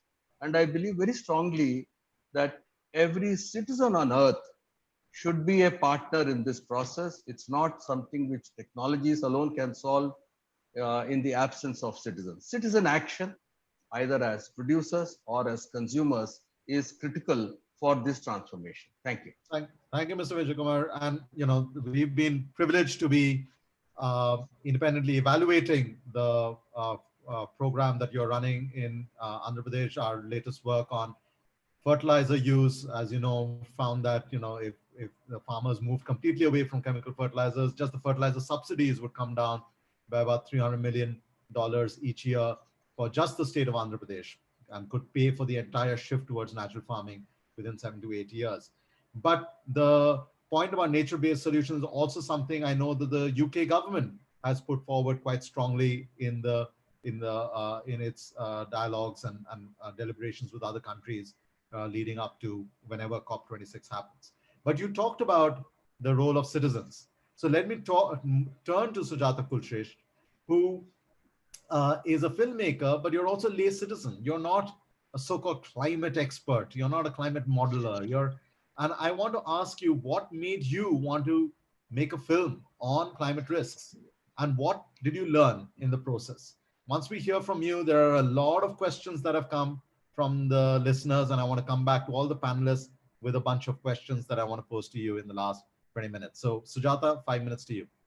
Thanks, Arnab. I'd like to say I'm honored to be part of this panel, and I'm bringing a completely layperson perspective, just the way Arnab said, because I'm a filmmaker. This particular project was one project that I did on climate change.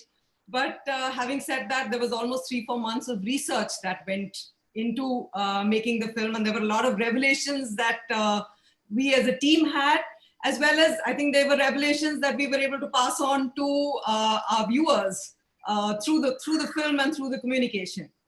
I'd also like to sort of say that as far as the COVID pandemic is concerned, I feel that it's really been an eye-opener from the point of view that there's so much of these videos going around on social media that are showing the planet healing, that are showing the sort of animals coming back, that are showing clean water bodies. So there is suddenly there's obviously a lot of joy that people are deriving out of that, and I feel that one should use this opportunity to say to people that this is what we've lost, and it's really up to us to create this low carbon future, which is now pretty much in our hand. We've seen that by our stopping our vehicles out, by our working at home, we've been able to change sort of. So I think it's important to build upon the mindset, to build upon this opportunity that the pandemic has brought to us, and to bring about a behavioral sort of change in the way all of us think as citizens, and the fact that I think all of us do have a role to play. Yes, like all the sort of speakers on the panel have talked about the larger policy changes, the technological changes that can be brought about in climate change. Yet I feel the way Vijay Kumarji said, that each of us as individuals, there is a role to play over there. There is a role in connecting back to the future. And I really feel that our daily choices, whether it's the amount we travel, whether it's the amount we travel to office, whether it's the amount we travel, on business, if we can change those choices by using the pandemic as a sort of as a base for our communication, I think that we have a very strong case to build upon. And I think it's a great time to reflect on these things. It's a great time to reinvent our cities, with these things. I think there are some cities in the US like Boston, etc. Also in Oakland, they've already sort of designated areas where no vehicles are allowed, where you're only allowed to walk, you're only allowed to cycle. So I think that these are things that we need to sort of start thinking again. Like I said, reinventing some of our cities, to imagine some of these, to reimagine some of these things, so that we can enjoy nature again and we can rebuild what we've sort of lost. And like I said, like Vijay Kumarji said, that there is a lot as far as farmers are concerned. I'd like to cite an example from our film, because I think what we did in the film was, we found that climate change as an issue was really a large issue as far as a layperson is concerned. I know it's different, within your fraternity, but we found that global warming, climate change. I mean, these are terms that people are familiar with, but it's very abstract. It's very large. People don't know how to deal with it, how to connect with it, what they can do to change it. So again, like I said, completely as a layperson, we sort of address this by trying to connect the dots, you know, across various issues for a layperson. So Vijay Kumarji talked about the farmer. We shot in Punjab. We shot farmers in Punjab. And it was such an eye-opener for us from the point of view of the fact that in Punjab, it's become a very sort of intensive rice growing belt. Now, Punjab was originally not a rice growing belt because there wasn't enough rainfall there. But over a period of time, because we as consumers, the demand is high for rice, for good rice grown cheaply, we've moved away from West Bengal, from Kerala, which were sort of rain intensive areas, you know. So to our horror, we found that, you know, rice, 1 kg of rice in Punjab requires something like 500 liters of water to grow 1 kg of rice. So over a period of time, what has happened is that a lot of groundwater is drawn out for this. The rain patterns have changed due to climate change. And as a result of that, farmers are committing suicide today. I mean, just because we chose to consume rice you know, from an area. So can we change these patterns is what I'm trying to bring up, you know. I mean, so we connected these dots to ask the question that can we question our own sort of patterns? Can we question our own choices and make this difference apart from whatever's happening at a government level? Okay. Yet, and so many of you, whether, you know, when Kamal was talking about disaster response, Mr. Vijay Kumar about farmers, you about farmers and urban centers, and yet the challenge is still so much larger. So I want to, in the last 15 minutes that we have, I want to bring the conversation back to the urgency of needing to do, not just act, but do a lot more. So Sir David and Mr. Ravi Shankar Prasad, let me draw you both in first. A bunch of questions have come that are talking about asking about the balance between large-scale carbon dioxide removal, as well as, you know, afforestation or protecting the coastlines or marine life, etc. As you know, the coastal mission that you were talking about, Mr. Ravi Shankar Prasad. How do governments, both of you have spent so many years in government, how do governments now balance between the large-scale carbon dioxide removal requirements, as well as the kind of rebuilding, regenerating the local ecosystems when we are trying to come out of an economic crisis that the pandemic is posing to us? Maybe Sir David, first you, and then Mr. Prasad. So let me start by responding to this very good question by saying what I did in the British government. Back in 2001, I initiated a foresight program into flood and coastal defenses for the United Kingdom. This was a very granular program in which we looked at the whole of the United Kingdom. We was a group of 120 experts drawn from a whole range of different expertise areas. And the report was fed, into it was fed the best climate models we had available to tell us out to 2080, under emissions proceeding as per expected as normal, what would be the challenges in terms of flooding for the UK? We are an island nation. When we have storms at sea, we have storms inland. We have simultaneous flooding from our rivers and attacks on our coastline. And so we made these predictions out to 2080, and then we put forward detailed proposals for action by the British government.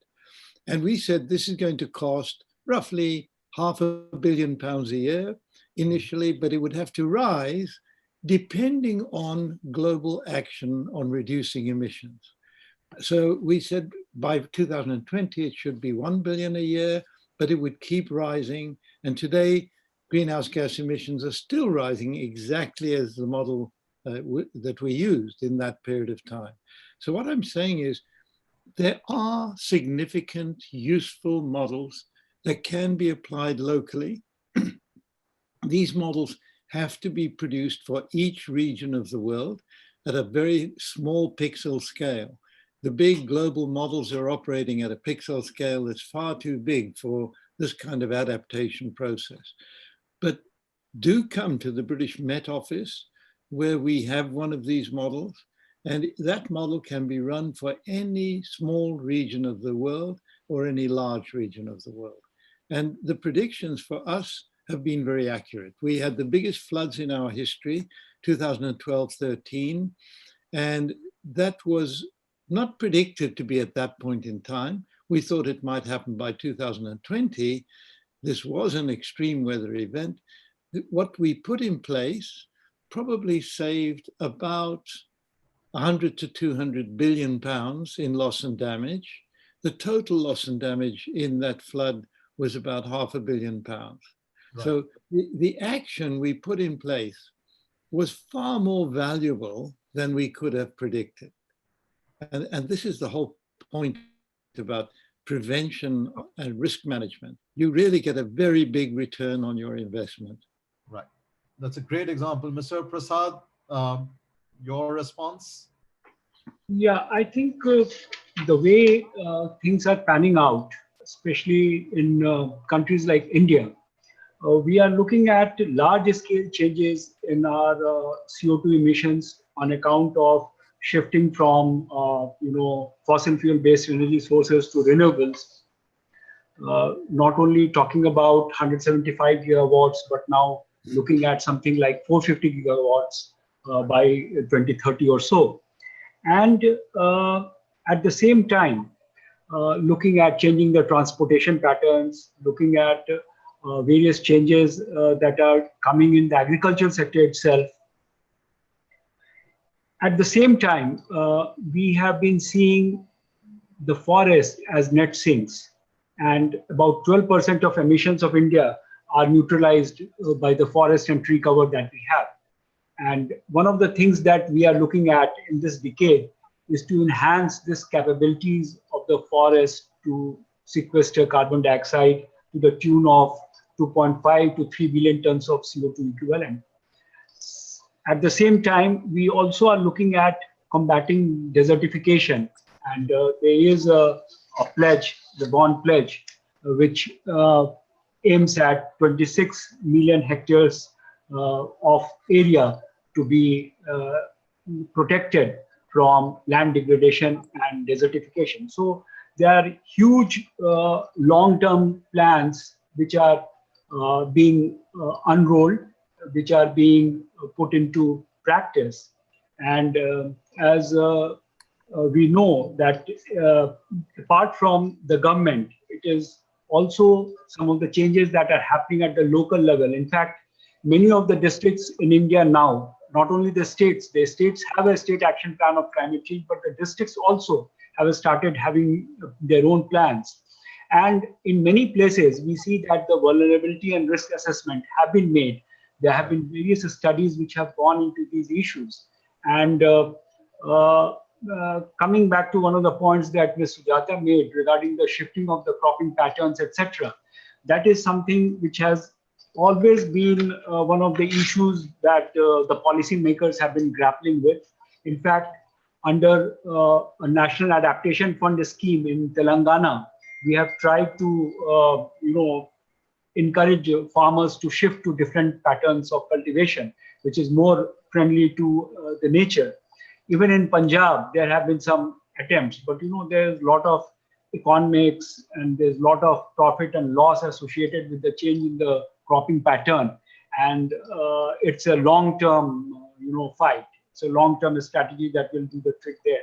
So all these things are happening in India. And as far as the government of India is concerned, we have a response in almost all sectors. We have strategies for almost all sectors, which are being undertaken in partnership with the state levels, and many of these getting executed at the sub-state levels themselves. Thank you.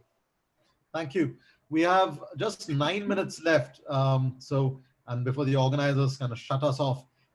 So I'm going to turn to Mr. Kishore, Mr. Vijay Kumar, and Sujata about how do you envision then between the kinds of, prevention is better than cure prescription that Sir David has been saying, the large-scale renewables energy efficiency, afforestation, coastal protection programs the government of India is projecting. How do you see this then informing the post-COVID economic recovery? Can we take this moment to turn our minds around as what is the kind of economy that we build or rebuild? Maybe Kamal, I'll go with you first. Thanks, Arunabha. That's a very interesting question, and I will give you a rather discordant answer to that. The first thing is that what is becoming very clear is that, yes, prevention is better than cure, but it's almost too late. And we need cure as much as we need prevention. Our emergency response systems world over, in the disaster risk management community, we talk about this paradigm shift from relief and response to risk reduction and mitigation and all of that. But, that notional paradigm shift assumes that we've declared victory on the response side. But clearly, we are far from where we should be. Tell me one country which can claim that their emergency response systems are okay. So cure is as much needed as prevention. I think that paradigm shift is in crisis right now. So that's one thing I would say. The second thing I would say is that there are important good things happening. Sujata talked about the joy of nature, but also see the nature of work has changed. Are we, once this thing is over, are we going to go back to carbon intensive? Would it change the debate on urban mobility in some fashion, or we'll go back to the same debate? So can we learn something from it? There are, in so many ways, things are working. I mean, we are having this conversation digitally. In government, we are doing e-files. The number of people coming to the offices is 30%, including in NDMA. Yet the office is working, full steam. Right. So there is something to be said about the future of infrastructure and resilient infrastructure. That brings me to our initiative on Coalition for Disaster Resilient Infrastructure. So what is it that we can learn from COVID-19 in terms of what is the future of resilient infrastructure? What would that mean in the post-COVID era in this thing? That's an open question, perhaps subject of another webinar. Thank you. Mr. Vijay Kumar, Sujata, very quickly, because I want to get a couple of last thoughts from Mr. Prasad and Sir David as well. Yeah, so just very quickly, I'm building upon what Kamalji said, which is, about the fact that we've learned to live with less. We've learned to sort of cook more frugally. I think all of us within our homes are, eating more frugally. Some of us are growing things in our backyards, and we are all going back to nature. And I think that's a great learning. That's a positive learning from the pandemic. And I hope that we are able to sort of build upon this learning. Thank you. Mr. Vijay Kumar? I think, Arnaba, we need to take climate crisis even more seriously. It's, the livelihoods are at huge crisis, and we are not linking many things with climate change. We think individually they're acts of God or acts of nature. So somewhere I still feel we are not taking it seriously. So I would only say take it more seriously. Fair enough. And also that everybody counts. So I would I have my doubts on so-called billionaires finding solutions for us. And third point is learn from nature, do things which are in harmony with nature. Thank you. Great points, Mr. Vijay Kumar. So final 2 minutes, Mr. Prasad and Sir David again. Can we get a significant share of the recovery packages that countries will come out with to focus on climate risks, climate action, and global cooperation?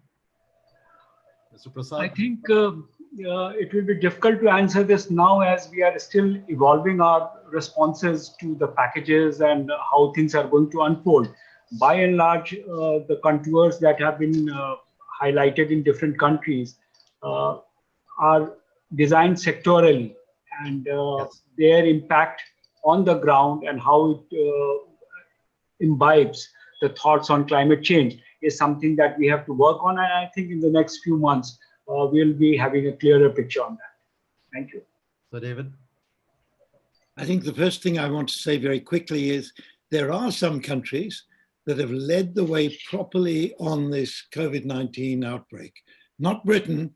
We now have 50,000 fatalities in Britain.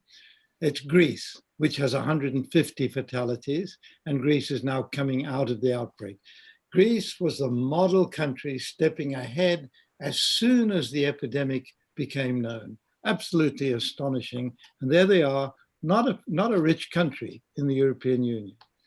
The second thing I do want to say is that I would be very keen to speak to you, Ravi Shankar Prasad, after this is finished, to discuss how we might work together.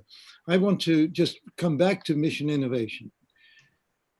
I came into the offices of your government in 2015, shortly after the election of the Modi government, and the response of Prime Minister Modi was simply superb to the idea of what was then Global Apollo Program and became Mission Innovation. He took it to the G20 after that, and this gave it the momentum that was needed to develop this $22 billion a year program, which has been so successful. I would love to see Prime Minister Modi once again take hold of this notion of climate repair and work with us to get a group of willing nations, and I think it could be the same willing nations, China, India, the group of nations covers a very wide range of emerging countries and the developed world. And together, I think we could manage these problems. Thank you. Sure, we'll look forward to that. Thank you. Thank you. I have 1 minute left. And if you all recall, I actually never introduced the Council on Energy, Environment and Water. And that was intentional because I wanted our work to reflect through our partners. We've been privileged to partner with Sir David on climate risks. We've been privileged to partner with Mr. Vijay Kumar on regenerative agriculture. We've been privileged to partner with Mr. Kamal Kishore on looking at how do we build up the resilience of our disaster management infrastructure. We've been privileged to partner with Sujata on getting the message out about climate risk to the wider population. And of course, we always are privileged to work with Mr. Ravi Shankar Prasad and Government of India and state governments on looking at enhancing climate action. But at CEW, we believe that climate action alone is not going to be the answer. What we need is to square the potential impossible trinity of jobs, growth, and sustainability. People matter, as Mr. Vijay Kumar said. Economies matter. As the economies don't grow, we don't have the resources to rebuild the planet that we are on. And of course, sustainability matters for the environment, for finance, for society, and for politics. We have to begin to square this impossible trinity. We cannot just go with one. We cannot just go with two. We have to go with all three. So please join us in our efforts. Please partner with us. Thank you again to ICC for partnering with us on this particular webinar. I hope you enjoyed it. And I hope we'll see you many times more at conversations that we will lead. Thank you again to all the panelists for sharing your time and more importantly, your valuable thoughts with us. Amita. Thank you so much, Dr. Ghosh. Thank you to this incredible and esteemed panel. For those of you who are still here, we have another panel coming up at 6 o'clock with a really close partner, Anish Andheriya, who'll be talking about the rationale for tiger conservation and wildlife conservation as a recipe to fight climate change. So do come back. That's a TED-style talk from 6 p.m. to 6:30. Thank you again, Dr. Ghosh, and thank you to all the panelists. Thank you.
Is there someone from Nudge who's hosting this session?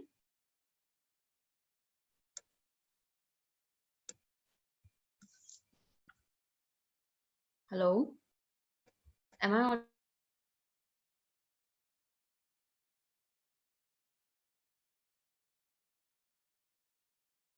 Please do not go.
Hi, Anish. Hi, how are you? Good. How are you doing? I'm looking forward to this, and thanks to Nudge and ICC for organizing this. Yeah, we are excited to have you. And I'm sure everyone attending is as well. Hi, everyone. We'll be starting shortly. We are just waiting for a couple of more minutes for a few more people to join in, and then we'll start.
Okay, so I think we are good to go now. So welcome everyone. This is the sixth session as part of the climate change track that the India Climate Collaborative is hosting at Charcha 2020. We are thankful to the Nudge Foundation for getting this together in such a little time. I'll quickly give you a brief of what we've done over the last 2 days. So over the last 2 days, as part of our track, we had 6 sessions. This is the sixth one, in fact. We had 20 plus speakers with 150 plus live views on Zoom on average for each of our sessions. We would like to specially thank our partners, Climate Policy Initiative, CEW, Purpose, CINI Tata Trust, Air Pollution Action Group, and Wildlife Conservation Trust for leading these sessions. For those of you who do not know the India Climate Collaborative, ICC, as we call it, is the first ever collective response by business and philanthropy in India to drive greater climate ambition within the country. Coming to today's session, which is titled The Rationale for Tiger Conservation, a Robust Recipe to Fight Climate Change. I'll quickly give an introduction to Anish Andheria. Dr. Anish Andheria is the president of the Wildlife Conservation Trust and a member of several government committees. He's the recipient of several prestigious awards, including the Carl Zeiss Conservation Award. He is a large carnivore biologist with immense knowledge on predator-prey relationships and has contributed to several carnivore conservation projects across India. Hence, we couldn't have anyone better than Anish to speak on this topic. Anish, over to you. Thank you, Viraj. Thank you, the Nudge Foundation. Thank you, India Climate Collaborative, and everybody who has put in a lot of sweat to get this wonderful program together. There are so many eminent speakers speaking here, and I wish I had more time, but I'm definitely going to go back to recorded videos and go through the presentation. So without further ado, Viraj, can you help me get the slides? Yes. So I work with the Wildlife Conservation Trust.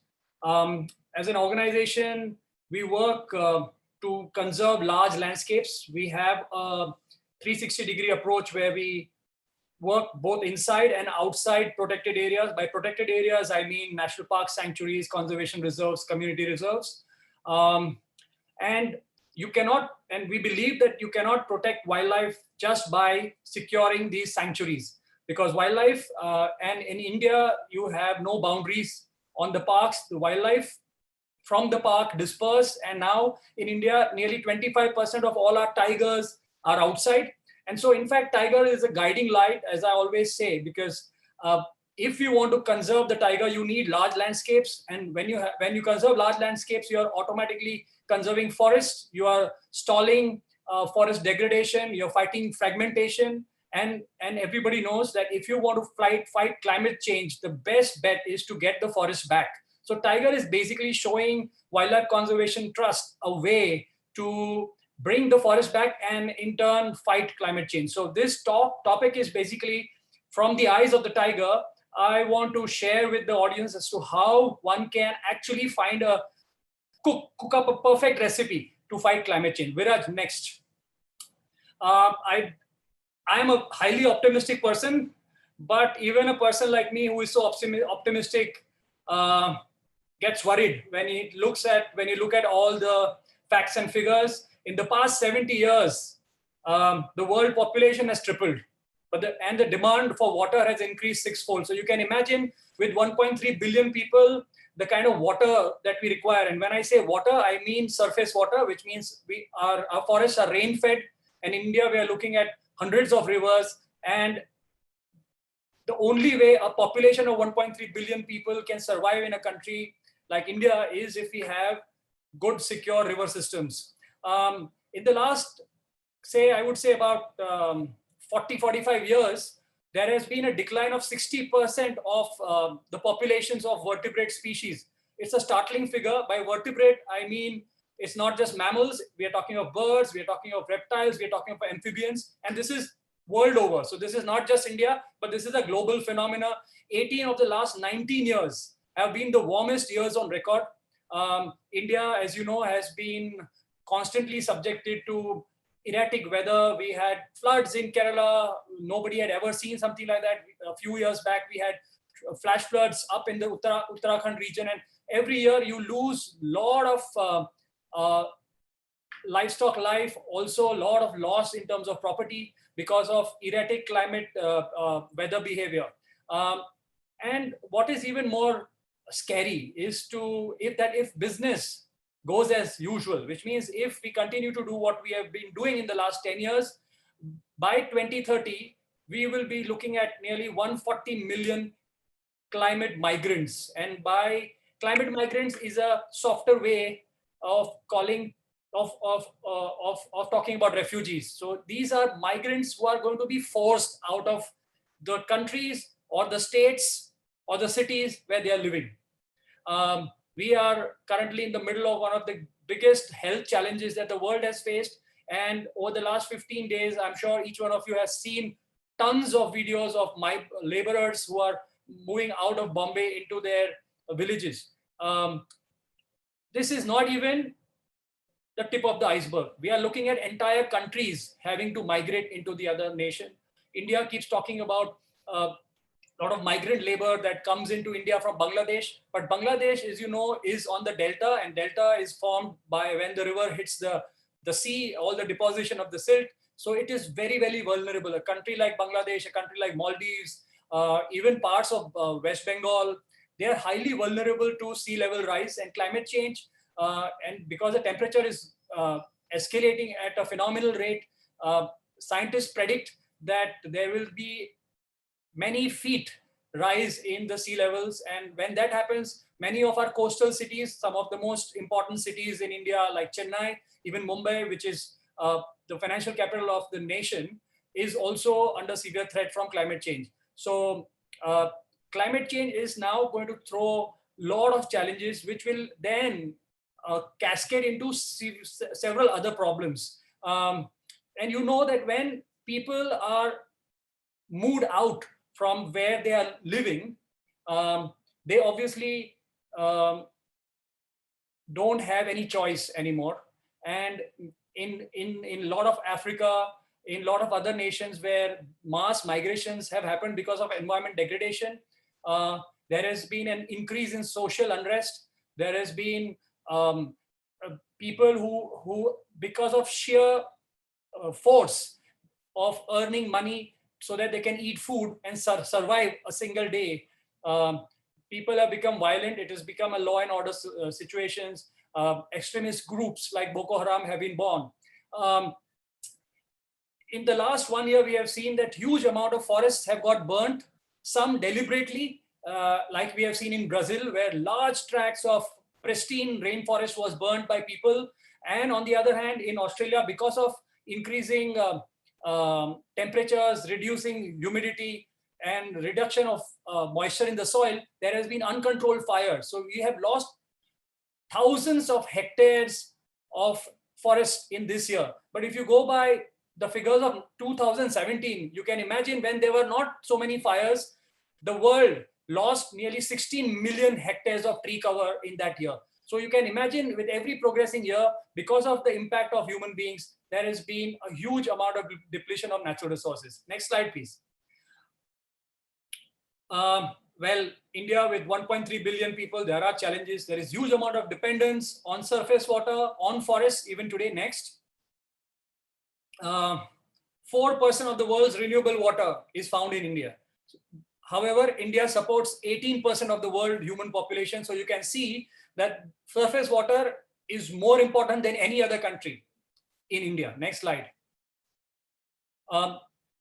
People know of tiger reserves as places which are protected for tigers. However, the fact is that even in the 50 tiger reserves that we have in India, we have only 50 tiger reserves in India. Together, it is about 2.3% of India. India is 35 lakh square kilometers. Of that, 2.3% is tiger reserve. And inside those tiger reserves, there are 3 million people. Inside the core of tiger reserves, there are 35,000 families as I talk to you.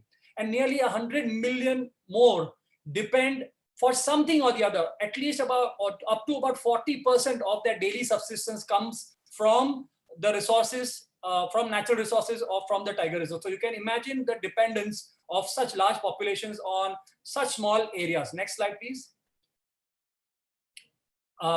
India is an agrarian. We may call ourselves, a lot of people call India as highly developed. Very few people obviously don't like India to be called as developing. But if you look at statistics, 65% of Indians are farmers even today. And what is startling for you to know is 85% of all those farmers are subsistence farmers, which means people who have a land holding which is less than 2 hectares, which means that 85% of all farmers, which is 65% of all human beings of India, are growing crops only so that they can eat from it or have a barter exchange. So therefore, the dependence of such large number of people on rainfall and on river systems. This is very important to understand because rainfall is directly connected with the tree cover that we have in the country. Next slide, please. India also has the second largest road network on this planet after the United States of America.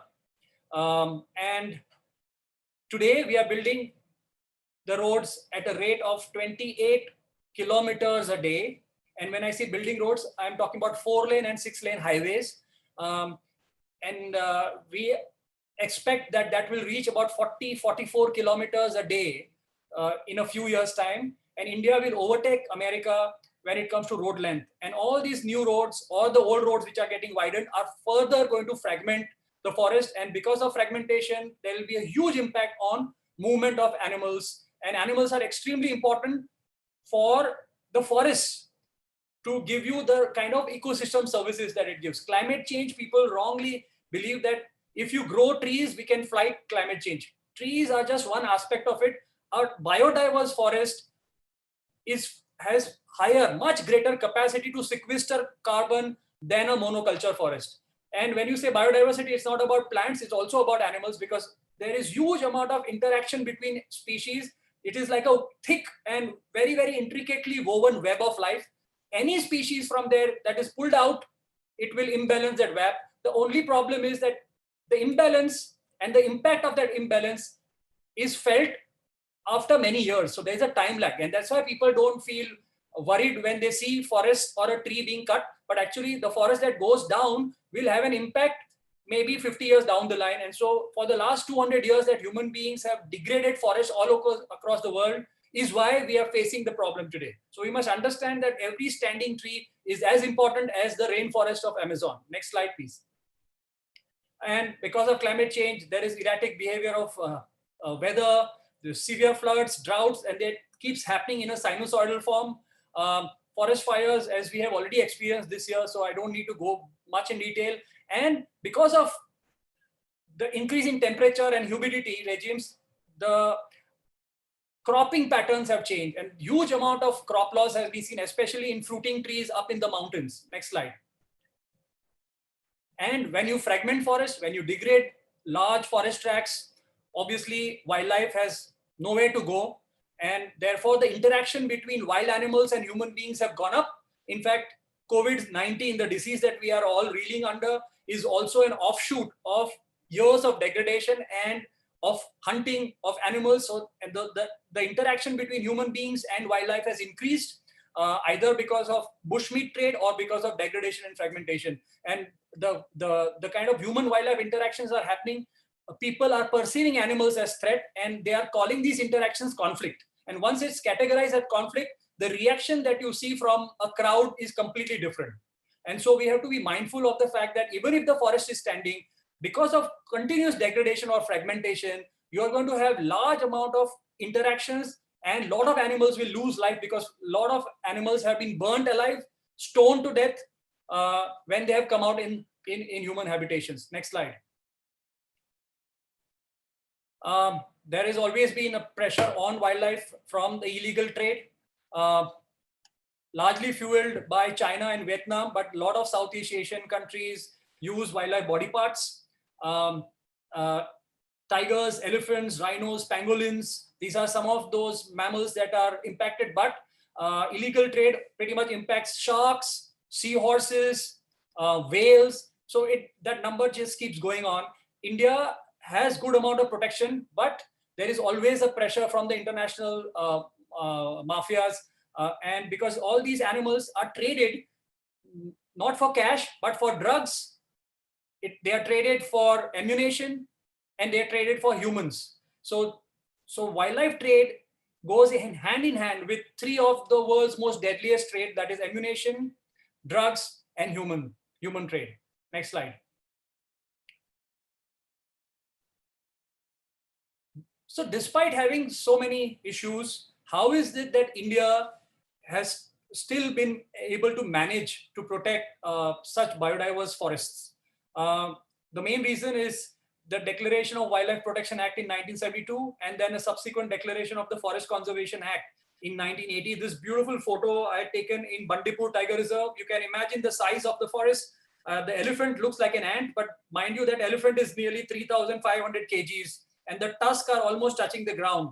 And so if the Wildlife Protection Act didn't come into being in, say, 1972, we would have probably lost most of our large mammals. We would have also lost a lot of our forests. But these two acts are extremely important. They were enacted in 1972 and 1980 when late Prime Minister Indira Gandhi was in charge.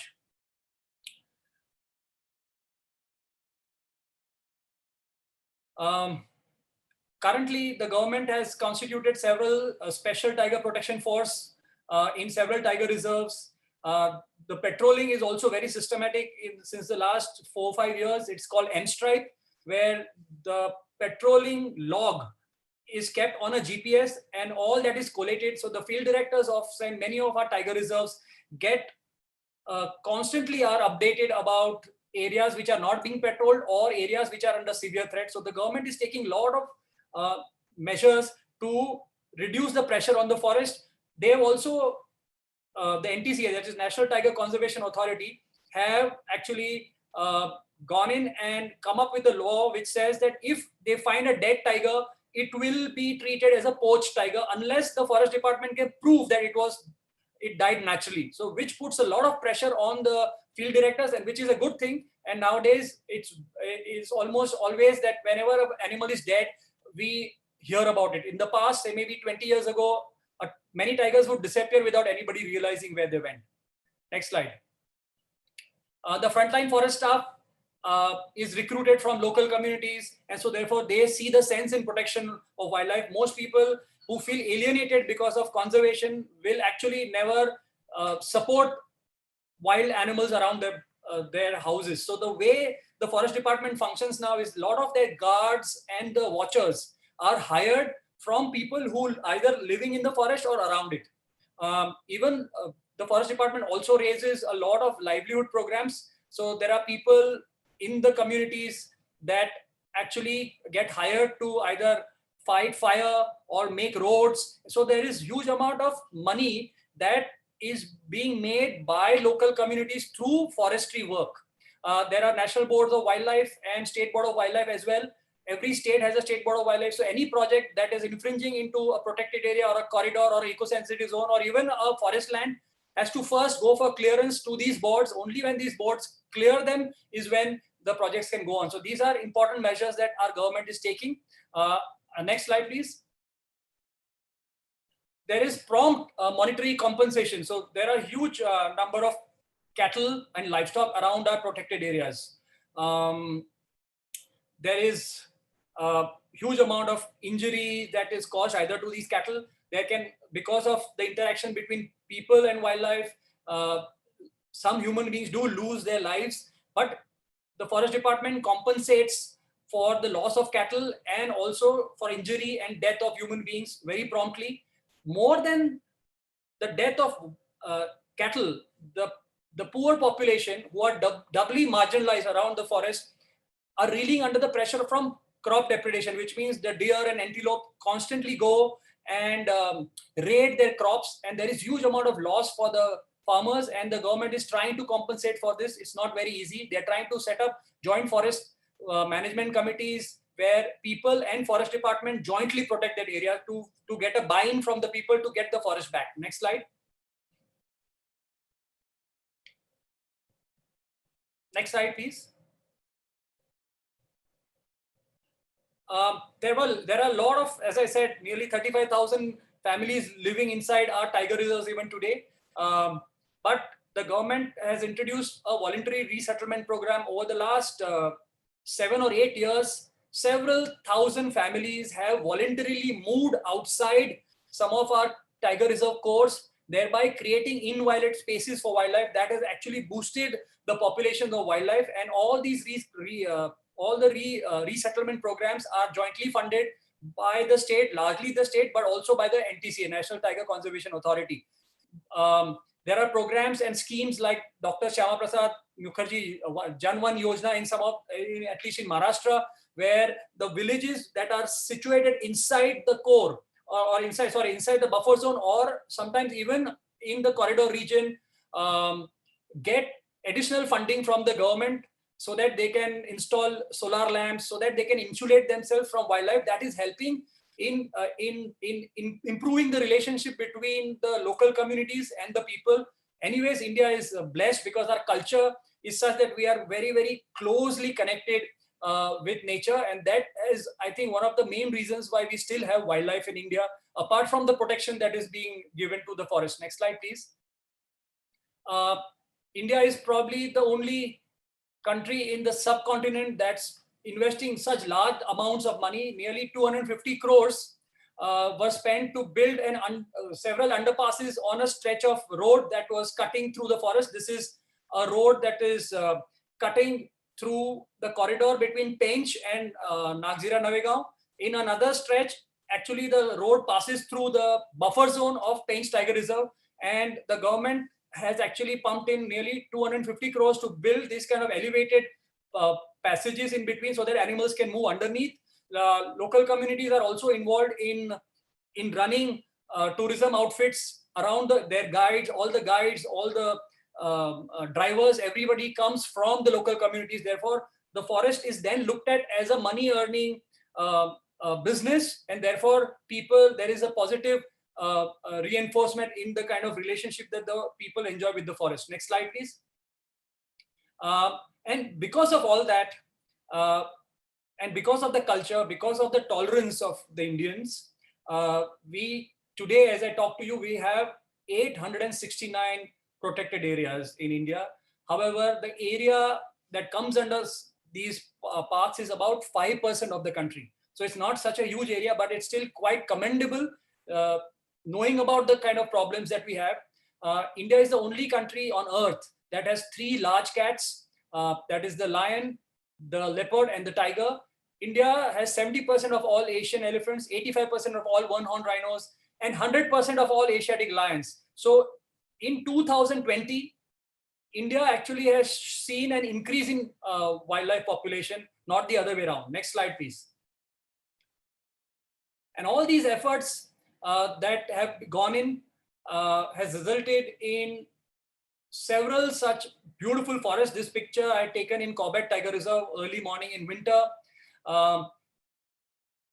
If you measure the net present value of Indian forest, it is more than the GDP of Canada. But you must remember that the forest should not just be measured in the present value, because the value of the forest is for unborn generations as well. So in fact, this value that I'm putting here is actually a small fraction of the actual value of the forest. So whenever there is a question whether you need a forest or you need a golf course, and when people say that the golf course actually is going to earn a lot more money, you must understand that a golf course can never, ever replace a forest in terms of the ecosystem services that the forest is giving us. Next slide, please.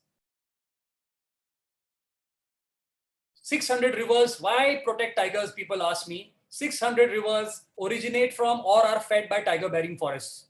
So if there are no tigers, which means if there are no forests, there will be no tiger. And if there is no forest, you will also have no rivers. If you have no river, you can imagine what will happen to those 65% of Indians who are dependent on rivers for agriculture. Next slide. And thanks to our culture, thanks to the protection, thanks to the human population, the people who live in India, India is highly biodiverse. We are just 2.4% as far as the world area is concerned, but the biodiversity is about 8%. 1,300 species of birds, more than 400 species of mammals, 25,000 species of flowering plants, and about 1,500 species of butterfly. Just as an example, Great Britain supports 64 species of butterflies. Bombay alone has more than 160 species of butterflies. Next slide, please.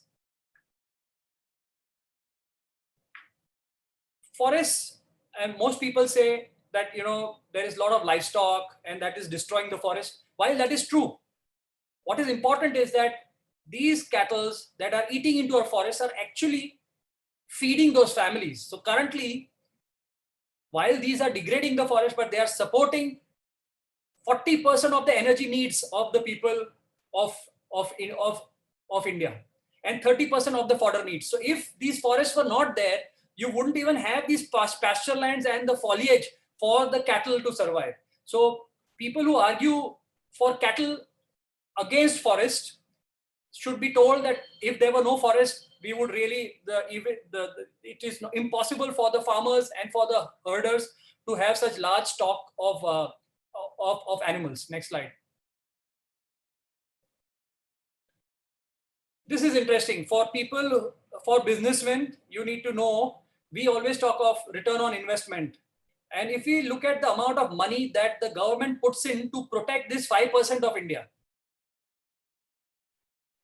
the returns in terms of ecosystem services. What are ecosystem services? Temperature regulation, water, food, pollination, germination, all that all these animals, plants together put in, and climate change mitigation. All of it, if you evaluate all that, then 1 rupee investment in protection of the forest is actually giving us a return of 530. No business on the earth, on this planet, can give you profits of this value. So it is impossible to pitch a business against what Mother Nature is giving us. So this bee is actually pollinating the flower, and that's very important to understand. Next slide. Anish, we are actually left with the last few minutes. Yes, so it's ending. It's ending. Yeah. So do you want to take some questions? No, I just want to finish one more slide. Okay. So India's forest, and this is just 5% of India's forest, is supporting livelihoods of 300 million people. So it is not forest versus people, we have to understand. It is forest and people, and forest and mitigation of climate change. So when somebody, from now on, when you hear about a forest or a tiger, you should actually hear the word livelihood generation, climate change mitigation. So forest is synonymous with all that. Now I'm ready to take questions now. Yeah, so Anish, there is actually a question from the organizers team. They just messaged it to me. I'll read it out for you. So one of the questions is, are we focusing too much on tiger for conservation, ignoring other endangered species? Yeah, it's an important question, but tiger is just an umbrella species. What it means is that for conserving tigers, you have to conserve large landscapes. And if you conserve large landscapes, you will conserve millions of organisms that live within that landscape. So if I was focusing on just a frog, somebody might tell me that you can conserve a frog in your backyard in a pond. But for a tiger, a male tiger has a range of nearly 250 square kilometers. So a city like Bombay, which is 500 square kilometers, will probably hold not more than 10 tigers, and these 10 tigers will cover the entire city. So to protect 10 tigers, you need to conserve an area which is 500 square kilometers. And that's why tiger becomes a symbol for conservation. And automatically you have so many other species, thousands of other species of plants and animals that can live where the tigers are living. However, tigers cannot be used as a proxy for all habitats. Like in the Himalayas where tigers are not found, we have to think of snow leopards. In the deserts, we have to think of the wild ass. And in the sea, we have to talk of the shark. But all these animals have to be animals which are large ranging, which are predatory, because for predators to survive, you need a very, very strong ecosystem and the food chain. That's why tiger is a symbol. But tiger actually is just like a flag of India. When you show the flag, you know it's about the country. In the same way, a tiger stands for the forests of India. That's why we talk of tigers. But anybody and everybody who talks of tigers actually want to protect every single bee and microbes that's found in the forest. Yeah, maybe I'll take one more question and then we can wrap this up. So there was a question, how do we contribute effectively to tiger conservation on an individual level? Where do we direct philanthropic support for this cause? So at an individual level, I want to talk about the cliched things: reduce, reuse. You should try and have a simpler lifestyles. If you are a philanthropist, then you must study what various NGOs are doing. You must go and actually see what they're doing on the ground. Ask them how their projects are sustained, how their projects are scalable, whether they are just talking about wildlife or they are also talking about communities. Those conservation programs that take into consideration the interest of both wildlife and communities are the best to support. And only when you have happy people living around tiger habitats will you have tigers, elephants, and the bees there. Wherever there is unrest, the forest dies, and we know again and again in several countries similar things have happened. So I think there is huge amount of scope for money and to put your money in a very effective manner. And if you invest in conservation, you will actually invest in a better life of generations unborn, not just the population that's living right now. Thank you so much, Anish. I think this was extremely informative. I know for a fact that I learned a lot of things around tiger conservation and why it is so important for India. So yeah, thank you so much. And I'm sure all of us would want to learn more about this. So yeah, do keep following Anish. He's very active on Instagram. You'll also get to see a lot of photographs there. Okay. For the India Climate Collaborative, this is the last session at Charcha 2020. But for us, the conversation around climate change does not end here. So we are doing a series called The New World. We have a second webinar tomorrow on that series where we are talking about how a green economic recovery would look like for India. We have got stalwarts like Mr. Nadir Kodrej, Sunita Narayan moderating the session, asking difficult questions. And we also have Mr. Janmejay Sinha, who is an expert on it and is working with the government on the economic recovery front. So you would not want to miss that. And if you're interested, I've just sent you a link on the chat box in case you want to register that for that webinar. But thank you so much for attending this. And thanks again, Anish. Thank you so much. Okay, thanks everyone. Bye.